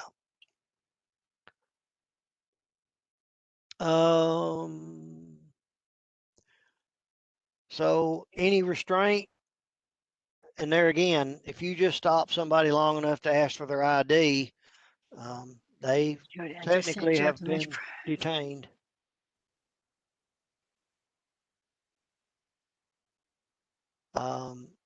The arrest, and this is where I made a distinction here that what an arrest is.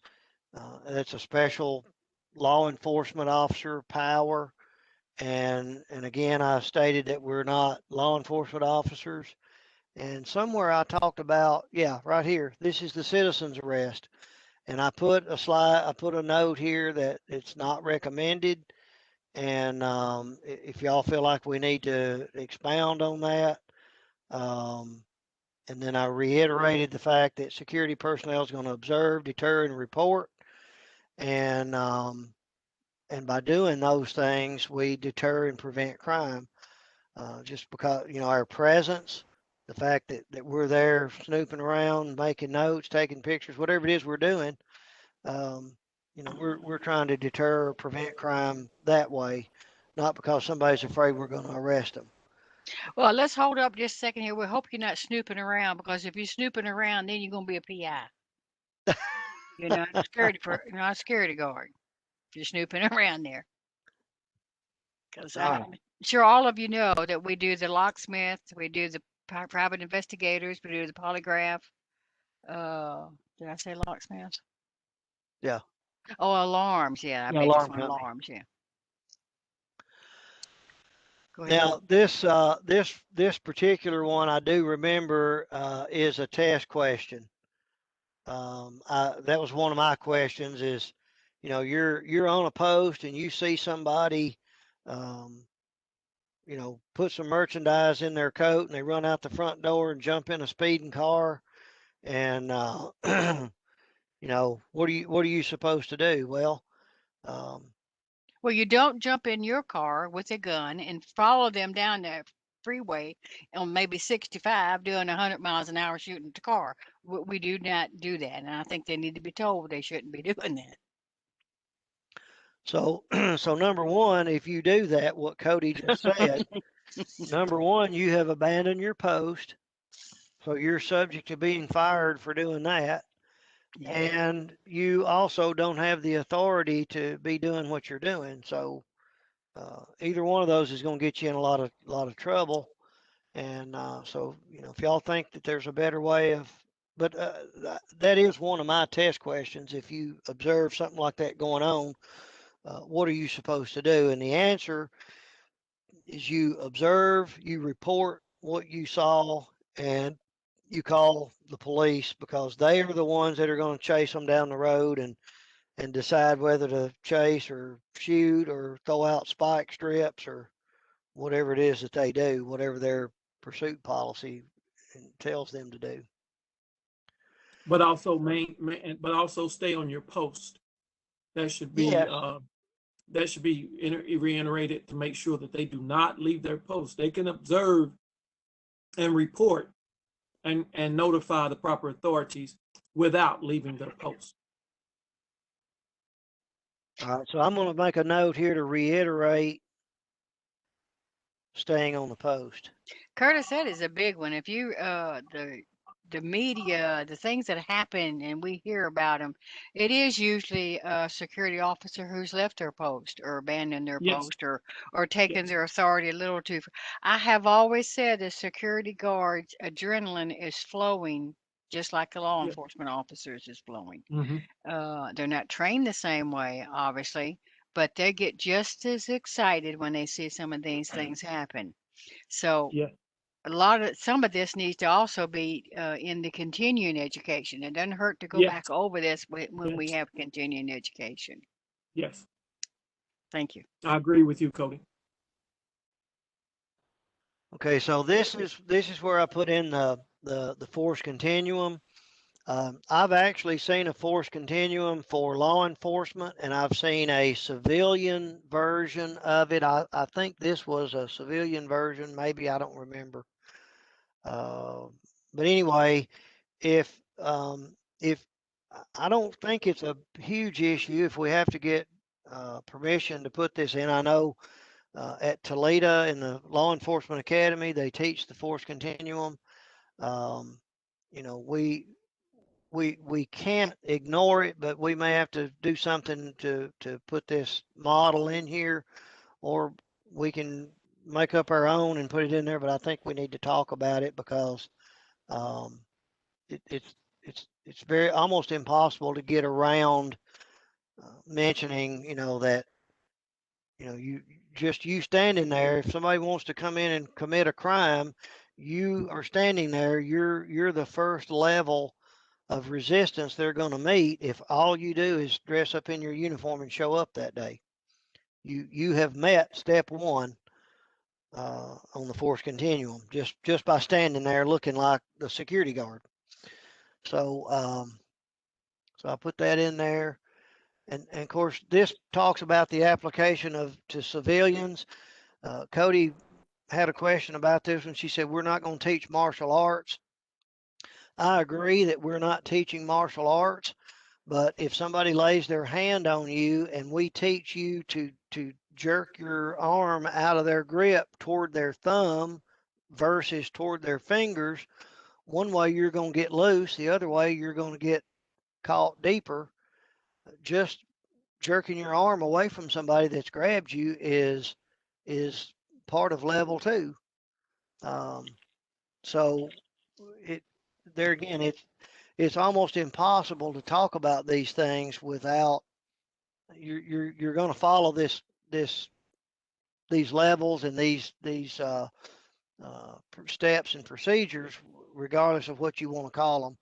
And then of course, as you all know, the very top of that pinnacle is lethal force, and we certainly are able to go to that highest level and under certain circumstances. We just hope that there's a lot going on between level 1 and level 4 that we can not go to the top. I was in law enforcement over 20 years, and I never got to level 4. I was close a couple of times, but things worked out. So that's what we want to push in this training is there's a lot of steps. And of course, the bad guy determines which step we are on too. If we're trying to sweet talk them to do something and they pull a gun, then they've kind of jumped to level 4 right off the bat, regardless of what we did. So we got to learn how to discuss that and deal with that. So I'll have I a have a better question. way of putting it. Yeah. We go from 1, you've got the levels here, deadly force being the last one, but I don't see any between defensive tactics somewhere there and just before deadly force should be the non-lethal, where they may carry a taser, they may carry a baton or ASP. In this case, Curtis, it's level 3, just showing on that slide that we're looking at right now. It says pepper spray, stun guns, tasers, batons. Oh, I was on 31. I'm sorry, forgive me. Yeah. I see it now. Yeah. You got it at level 3, less lethal. I got it right. Yeah. Okay, I'll shut Yeah. up. No, you're good. You're good. No, I was a page behind. It's good. I like it when y'all question things because it keeps me on track. I either know I've got it there somewhere, or hey, we might ought to put that in there. Jeffrey, Yes. the terminology less lethal, I do know that a lot of law enforcement departments are starting to consider that less than lethal, because with tasers and stun guns, there could be that possibility if misused or whatnot. So they're defining those as less than lethal. Okay. And this particular slide I copied from wherever I found it. So I will put a note here, less than lethal, and Yep. we can certainly reiterate that, or I mean, if we use somebody else's material, we'll put it like they do. But if we don't like the way their material reads, we can not use it and redefine it some way and use our own terminology. But I think I prefer less than lethal as well, because I mean, you can use a baton in a way that it's lethal. If you hit somebody in the head with a baton, you can kill them, and that's lethal force.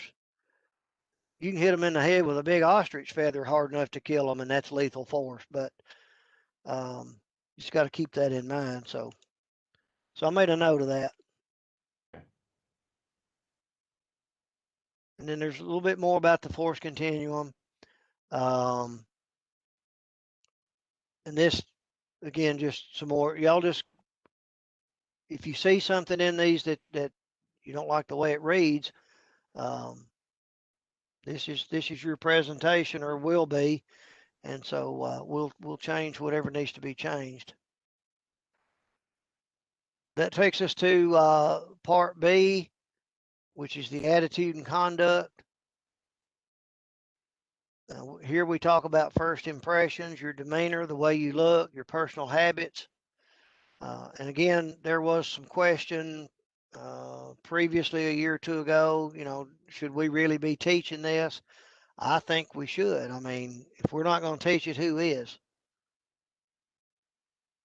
Remember the 3 P's: be polite, professional, and prepared.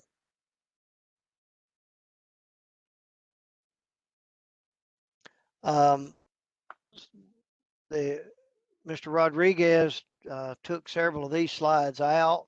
I do like talking a little bit about this. I heard this in a presentation one day. I think it really applies because I used to wonder when I'd go out and interview, when I was in law enforcement, I'd go out and interview somebody. I'd say, well, what did y'all see? And I'd talk to 4 different people and get 4 different answers. And when I got through interviewing everybody, the biggest question I wanted to know was, were all of y'all here at the same time? Because they didn't see the same things, So a lot of times when people describe what they see or what they heard or what they thought they experienced, a lot of times it's based on their background. And I'd never thought about this. And so, we can leave these in or take them out, either one, but You know, you show this to people and you ask them, what do you see? Well, some people say they see a young woman with dark hair and a white scarf. Some people say they see an old woman with dark hair and a white hair with a dark scarf, or there's all kinds of different things. And so it just depends, so you have 4 different people that say all different kinds of things, and every one of them can be accurate and it can be right, but it's just based on what that person, uh, their past experiences. Uh, Another example is this one right here. Some people say that looks like a piece to a jigsaw puzzle. That's what a kindergarten teacher would probably say. A retired Metro homicide detective would say, well, that's a chalk outline of a dead body. And so I just think that I just sort of like that to and we don't have to use all of these. Here's one. There's no faces on these characters, but some people would say that's the principal talking to a kid that's walking into the school. Another person might say it's somebody that's about to kidnap that little boy. Well, first of all, I don't know that's a little boy. We can assume it is. Neither one of them have a face. But so depending on your background, what kind of life you've led up to this point, if you're a vice squad detective from Metro, you're going to say that's somebody fixing to kidnap that kid. That same kindergarten teacher is going to tell you that's the principal. So we don't necessarily have to have all of that, but I just thought that was, something good that we could use to explain to people when they start doing reports. They're going to get a lot of different input from the public when you ask, ma'am, what did you see that just took place here? Can you give me a description of what you saw? And you ask enough people, and you're gonna wonder whether they were all there for the same event that just happened. Again, just talk about the way you greet people. Somebody can come in, you can say, hey, you need to sign this or I'm not going to let you come in. Or you can say, good morning, please sign this and I'll be sure to get you where you need to go. You just use that and then ask the question, which do you prefer? Well, nobody wants to walk up to somebody at a post and immediately turn the white hot spotlight on and start interrogating you. So it's just, I think we need to point out that there's a way to greet and do business and be professional and a way not to. We live in an age where you got to be careful about being too friendly. The comments you make, here you don't want to talk about how good you look in a dress, or just say, hey, it's good to see you today. What can I do to help you, or what can I help you with today? Who made the motion to?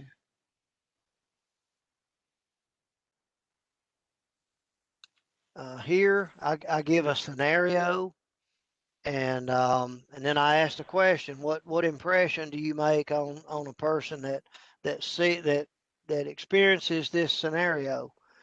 And so I have a test question, I think, that goes along with that about making a positive first impression. Here I know that contract security companies, as a contract security or proprietary security organization, you are going to have expectations for the people that you hire. We just want to be careful here that you don't get off too much on your personal, whoever, if you work for G4S or if you work for Dollywood or if you work for your own company, just got to make sure that you don't get off on the wrong tangent here and start talking about, your own office policies or whatever. I think it's good to mention that there are policies that determine how you look when you show up for work, shirt untucked, things like that. But we just got to be careful that we don't get off the path here and start talking too much about vacation and accrued time off and things like that.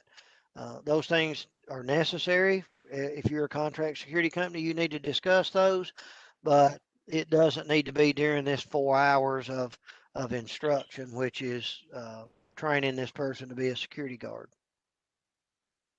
We gonna have any discussion about that? Jeff and I went around to a couple of trainers. We sat on in some classes, and purple hair did come up. Tattoos came up. We saw a young lady in her bedroom slippers with bunny ears or something or other actually coming to a training. We can sympathize with somebody because we saw some of that too. Wow. What Jeff is trying to tell you is you need to be careful with that. And I won't mention the trainer that happened at, but no, please he don't. kept right on going and presented a very professional class, even though I was trying to see if Cody wanted to stop on the way home to get her a pair of those shoes like that, and she didn't. So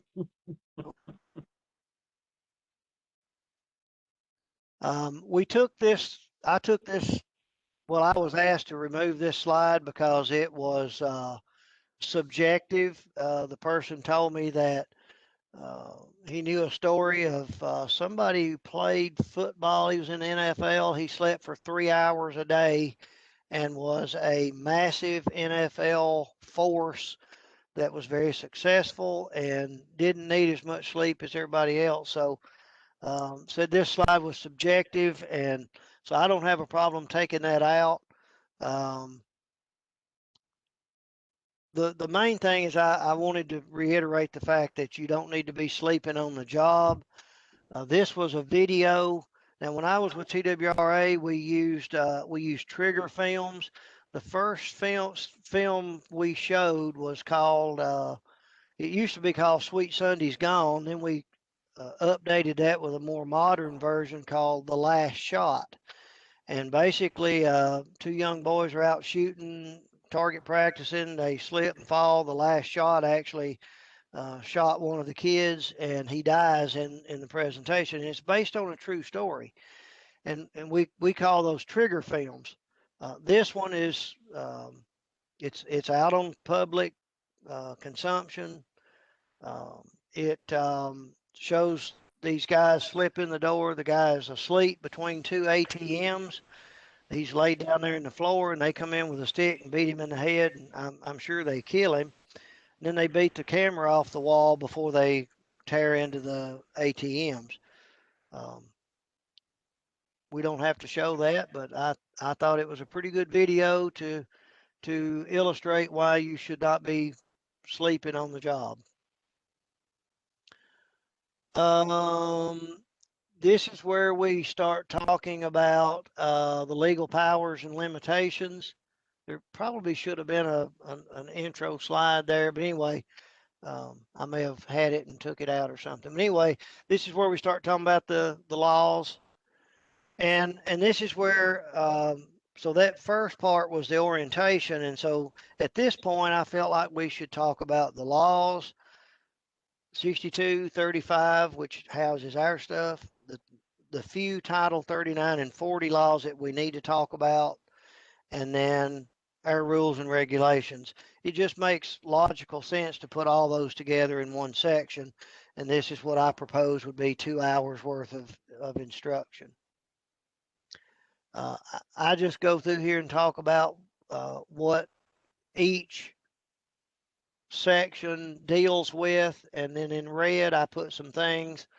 Those are just reminders of things that I have people all the time call and say, hey, what are some things that would disqualify somebody from being a security guard? Well, that's found in section 117 there, And I even put a note there, I put disqualifiers. So if there's certain laws that you've broken, it could disqualify you from being a security guard either now or in the future, or, but you know, we do have, and we talked about this back when we had the meetings, the, what's the name of the act, Cody? It's Fresh Start. The Fresh Start Act we now have. So anytime somebody has any kind of criminal background,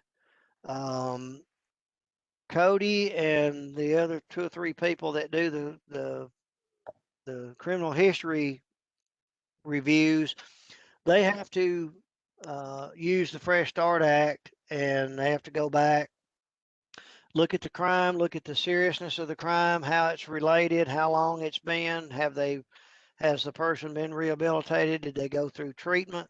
They have a long list of things that they have to look at, and things that used to would have completely disqualified someone may not disqualify forever now. It may for a certain period of time, but so basically every criminal history that we see that has an indication in TAPS has to be reviewed, and if it's serious enough, the Fresh Start Act is applied to it, and then they will determine whether or not the person can be registered as an armed or unarmed guard.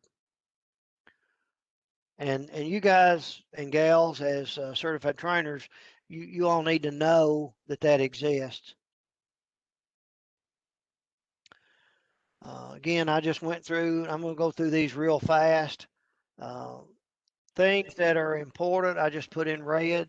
Those are some things that you as an instructor would know that you need to mention.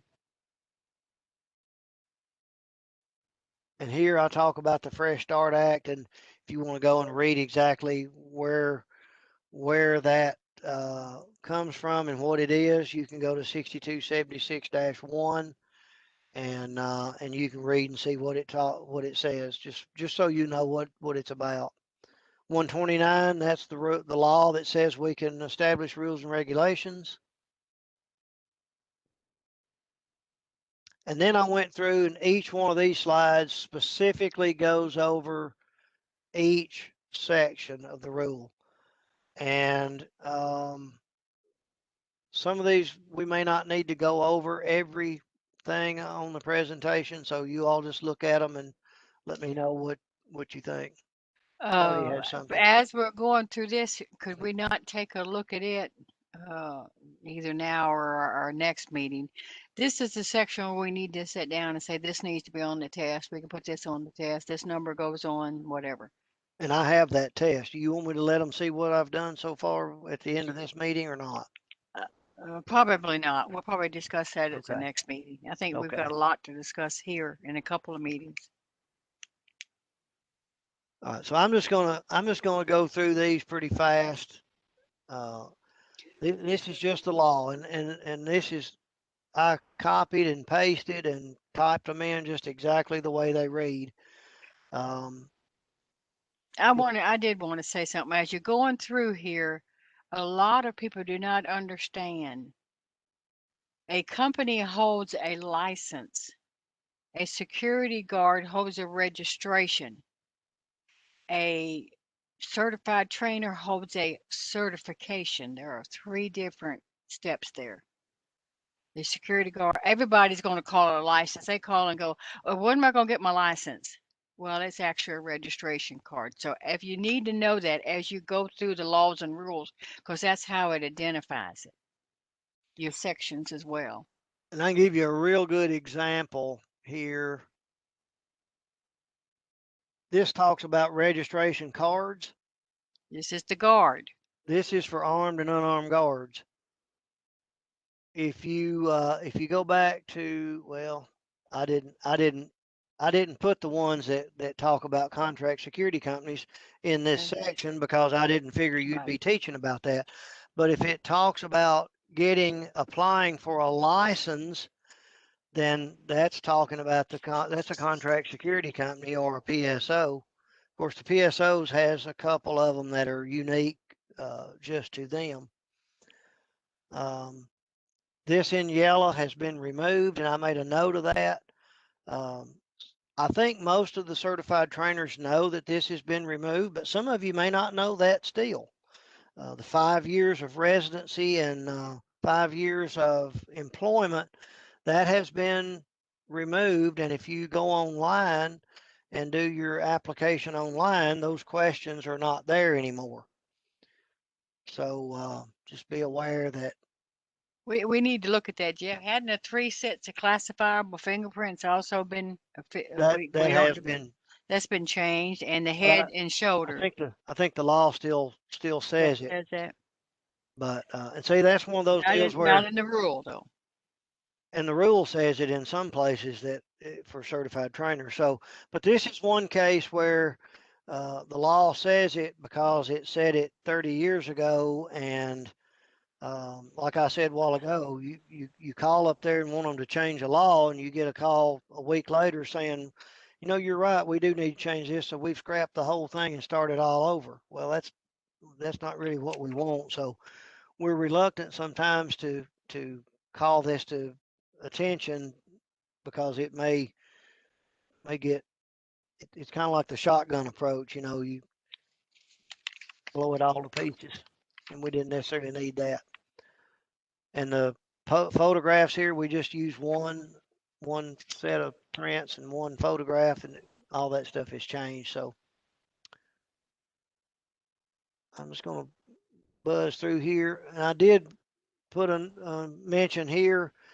You guys want to know sometimes why it's taking us a while to get things done. When somebody sends an application in and there's something missing, that's a killer for us to be able to get the licenses out the door.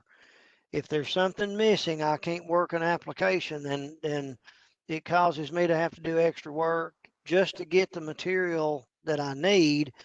And it's very difficult sometimes to get that material in. So I'm not necessarily thinking that it should fall on your all shoulders, but I do think the certified trainer needs to at least mention it when they're in here that, hey, when you apply, make sure you put your correct address. Make sure you put your telephone number. Make sure you put your email address. Because we have 40 something thousand unarmed guards in a year. Is that right, Cody? 40 something thousand. I can tell you, I have a hard time keeping up with 400 certified trainers. Nobody can keep up with 40,000 unarmed guards. And when 4,000 of them have missing information, it just backlogs us just trying to work it. So I think it's noteworthy for the certified trainer to mention that. Just spend 10 or 15 seconds to mention that in your class, that if you leave something off, if you say you're using your passport to prove that you're a U.S. citizen, then what do you need to attach? Might ought to put your passport on there. If you're born in Germany and you say that you're a U.S. citizen, that's not possible without either a U.S. passport or a certificate of birth abroad. So if you leave that out, we can't work the application. So it causes us to have to go back and get it. So that bogs us down. Again, this talks about registration cards. So who do you think the applicants are going to be that are trying to get a registration card? That would be the armed and unarmed guards. That's who this is talking about.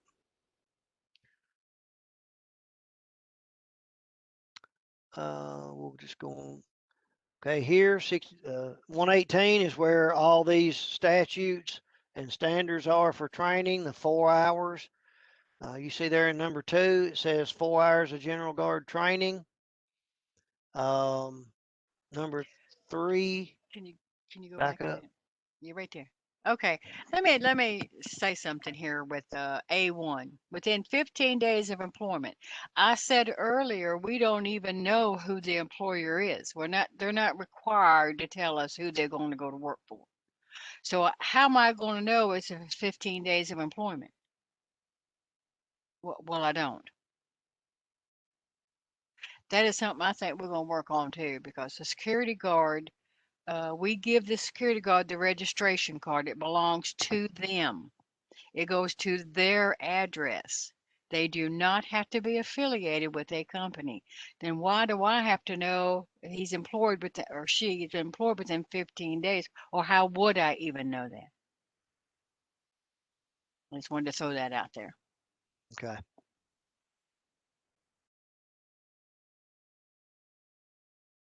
And then that's also where it talks about within 60 days of employment for armed. And we just used to add those kind of together, and that's where sort of where we come up with this 75 days thing. But we have some issues with that, just like Cody pointed out. So if you have questions about that, we can, and we need to decide the best way to teach that and present it to our students, so that because you're going to have some that are going to be sharp enough to go look up the law and see what it says, and they may ask you a question. You're going to have some that are not, and they don't care. But we just need to know how to handle the questions as they come up, for sure. And again, this is where, so A, B, C, and D, that's where the 4 hours comes from. And remember, I changed it to say that we were going to do 30 minutes, 2 hours, 30 minutes, and an hour. And when you add all that up, it's still 4 hours. We still might need to have a law change in order to make that official down the road, but at least we're still doing 4 hours, and it doesn't change the whole scope of this. So again, it talks about registration cards. That's the end. Now, this part is where we talk about the rules, and not every rule pertains specifically to armed and unarmed guards. Some of them pertain to PSOs and contract security companies, so I didn't include those in this presentation. And Cody had a here I question. have a question, statement here too. Certificates, completion of training. I get a lot, or we get a lot of training forms that have comments down at the bottom. I passed Johnny, but he just barely was able to hold a gun, but he made 100 on that range. But I wouldn't recommend him to have a weapon. If you, as a certified trainer, turns in a training form with a pass-in score, that document rather, will be used to certify that individual. Now, if you want to make those notes for yourself, that's fine. But if you don't think Johnny should be a security guard, that's up to you to make that decision. You're the one who did the training on him.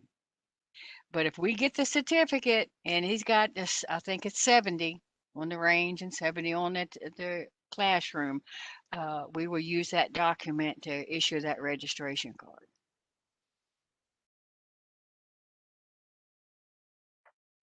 So everything that follows this next group of slides are just going to be the rules that specifically pertain to, well, I went back, I just threw that one in there for some reason. This is back to the law that has to do with security guards and armed and unarmed security guards. Up that other one, yeah. Okay, let's look at that one real quick. It says registration card, possession, notice of arrest and conviction. The guard is to notify our office of an arrest. Of course, he probably notifies, and I'm saying he, but is she as well.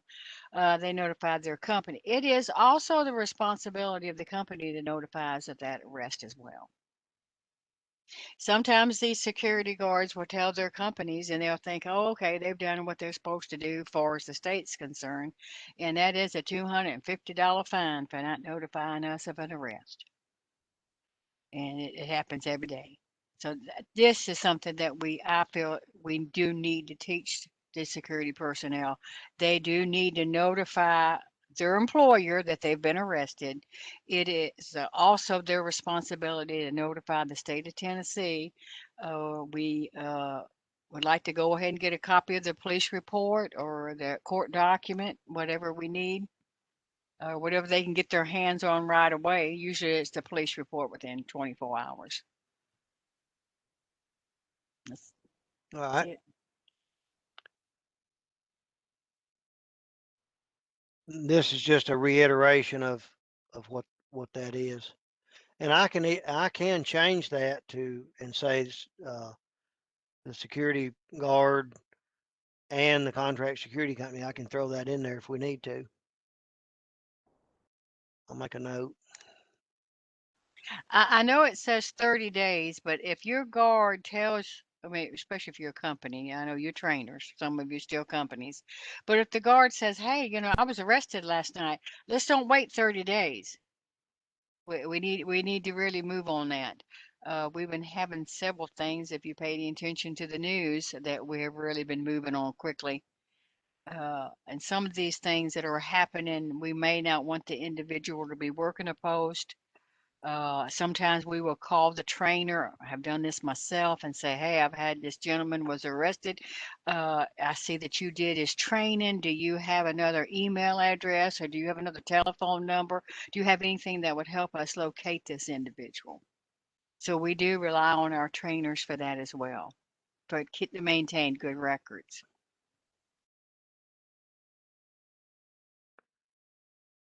Now I have a test question about this particular thing, and of course Cody doesn't like me to use my hunting scenarios, but years ago, those of you that have duck hunted, you're supposed to sign across the face of your duck stamp in ink. Anybody know why that is? Basically, years ago, clubs would buy 10 or 15 duck stamps. They'd hand them out to everybody that was going to go hunting that morning. Well, when they come back from the field and go home, they'd take them up and hand them out the next day. And they'd just buy a few duck stamps and hand them out to everybody. And I'm not saying any contract security companies or PSOs do this, but I have a feeling somebody may have tried it at some point in time, or it wouldn't have been put in a law that you couldn't do it. But basically, it means that a security guard has to buy the registration card, and it's assigned to the security guard as an individual. And so you don't buy 10 and run 30 security guards on 3 shifts and take them up and hand them back out at the end of the day. So, and not only that, we get security personnel that says my wallet's been stolen or my purse, and I need to get a duplicate. Okay, we go ahead and we'll issue that duplicate. A little bit later, I washed that registration card in my blue jeans and it's fell apart, so I need to get another one. So now they already had the original, they already had one duplicate. Now here's another registration card. That makes 3. That makes me very suspicious. We do watch the number of duplicates that we do issue to security personnel.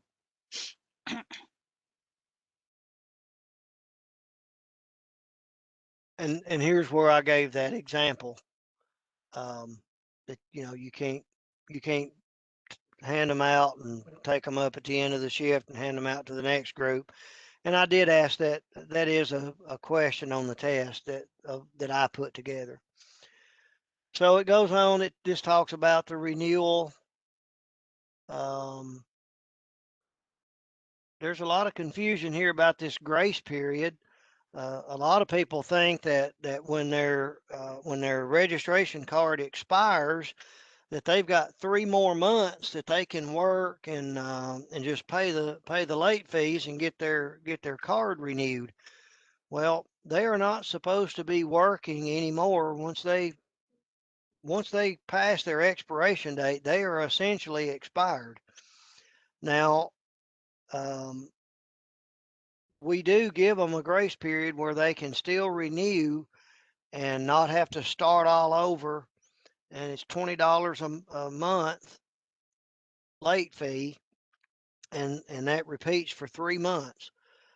And on at midnight at the last day of that third month, when it switches over to the next day, the first of whatever the next month is, then they're fully expired, and we make them do everything all over as if they were never registered as a guard or whatever. So a lot of people just keep on working and they think, well, I got 3 extra months, and that's not the way that's supposed to work. No, and we catch that, that's another $250 fine. This is what tells us that we can carry weapons, and it also talks about the less than lethal, and I don't think it refers to it as that. It says they may carry other type weapon, including but not limited to batons, stun guns, and chemical spray,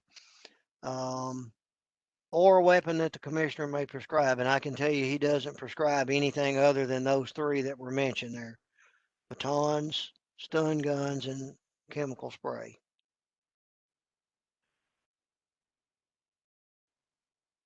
Big question we get, what about rifles? And we've talked about that several times. Currently, the commissioner has not approved rifles. If you feel like you need to address that, then you'll have to address. You can send it to us if you want to, but it has to go to the commissioner for his review. And we're not aware that that's in the works right now. This talks about the authorized weapons. And this is why we have to know the caliber of the weapon on the training form. The reason we have to know that is because certain weapons are not allowed. I had somebody send in some forms several months ago on 22 long rifle. And I called up that certified trainer, who will remain nameless, and I said, you can't do this. And before I could get it out of my mouth, he said, well, I should have known better than that, because that's what I was going to tell him. I was going to say, so-and-so, you should have known better than that. But I didn't have to say it. He realized it. So, but at any rate, there they are. And then we've got 2 that were added in later years by name, and that's the 357 SIG and the 380. And they were both technically 9mm, so they kind of were approved to start with, but they were brought back in and named specifically by their designation and not necessarily the caliber, but they still fall into that 9mm category.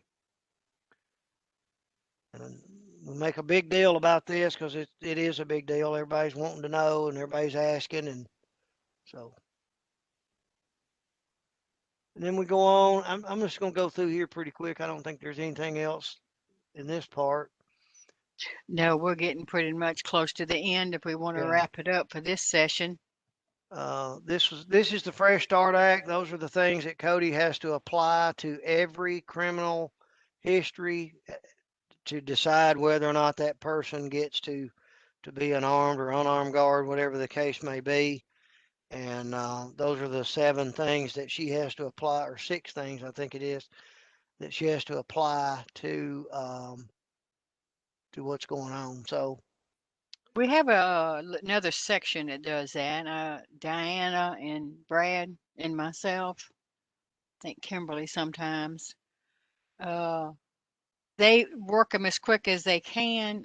They have been instructed if it's more than 5 or 6 pages of arrest, they send those to me. And I can tell you sometimes I have as many as 30 pages of criminal records I have to review for one person. It's just unreal. So we do that. If you've got an application in our office, it could be just an honest to goodness mistake that has taken us, something's happened and it hadn't been processed. But most of the time, it's a criminal background. And you know, I'm not going to be able to speak with you about the arrest. Jeff, I think we can kind of, Yeah, we where are probably we need going? to. Yeah. So basically, I want y'all to look through the rest of this. If there's slides in here, some of the slides in this presentation that I sent you are more along the lines of me telling you how to be a trainer, kind of a train the trainer thing, and that's not where we're trying to be right this moment. So if you feel like some of those slides don't belong there, the feeling is mutual and understood. I have gone back and removed, or at least made notes to remove a bunch of those. This next section that's coming up here just talks about the rules, and I'll let you go through all of those. I want you to go through every rule, and I've sent you all the rules. I want y'all to go through every one of them. If you got questions or whatever, I want you to make sure you make a note of it and let me know. And that way, when we do get ready to do a rule making, we can make that change. Another thing that I wanted to do today, I sent you all out a kind of a Jeff version of the agenda, and I want to ask you. I want to make some assignments for going forward. I have not written an armed version of the curriculum. I decided that since this is of you all, for you all, and by you all, instead of me writing one up, and I was going to let you all do that, unless y'all feel otherwise. I think that's a better use of our time. So could I have some volunteers? I know that some of you do unarmed only. You bought something to eat? Some of you may not feel like you have some of the expertise. I know a lot of the Middle Tennessee training. Leroy, I know you've written some curriculum and it's out there. A lot of different trainers are using it.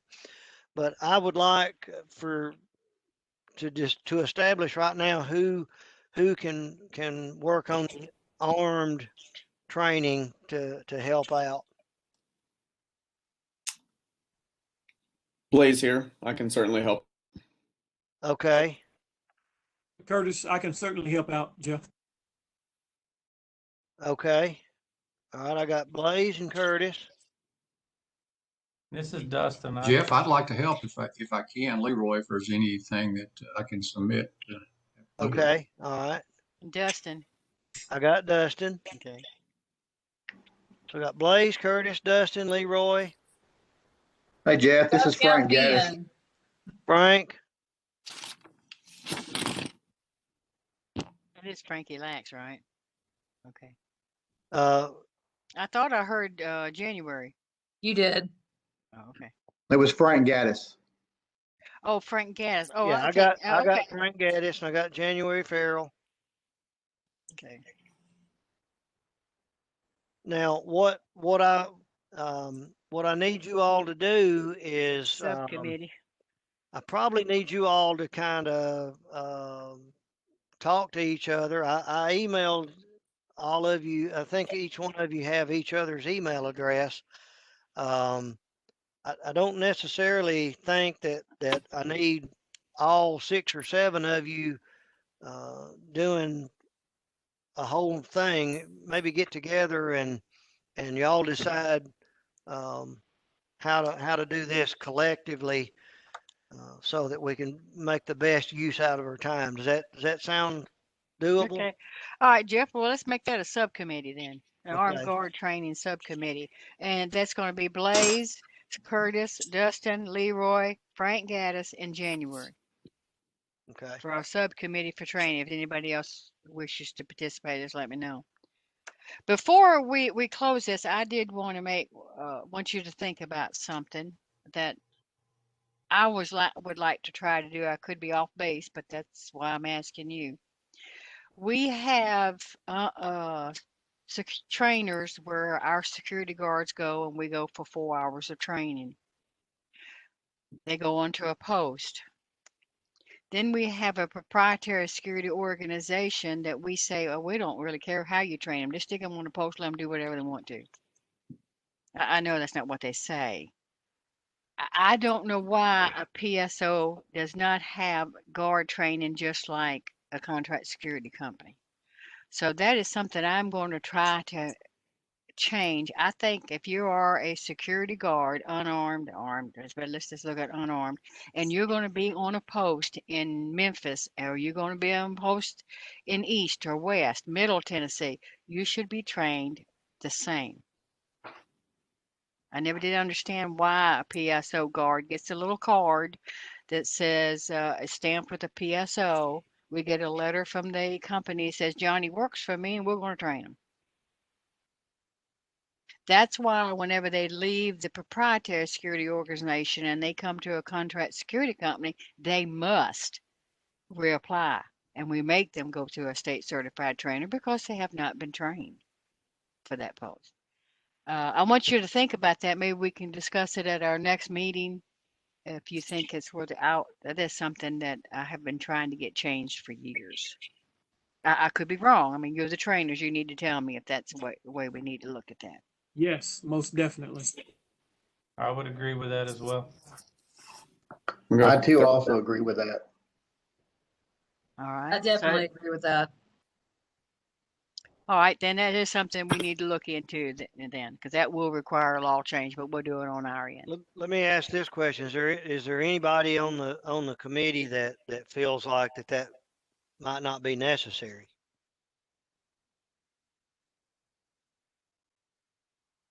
I trust your silence. Silence has approval. Good. And Cody and I have talked about that. Pretty unanimous. Yeah, I think so. And that's just one of those things that just seems to make good logical sense to put all that together that way. Okay, so so just to kind of recap what we've gone over today. I know we didn't get to kind of finish everything, but what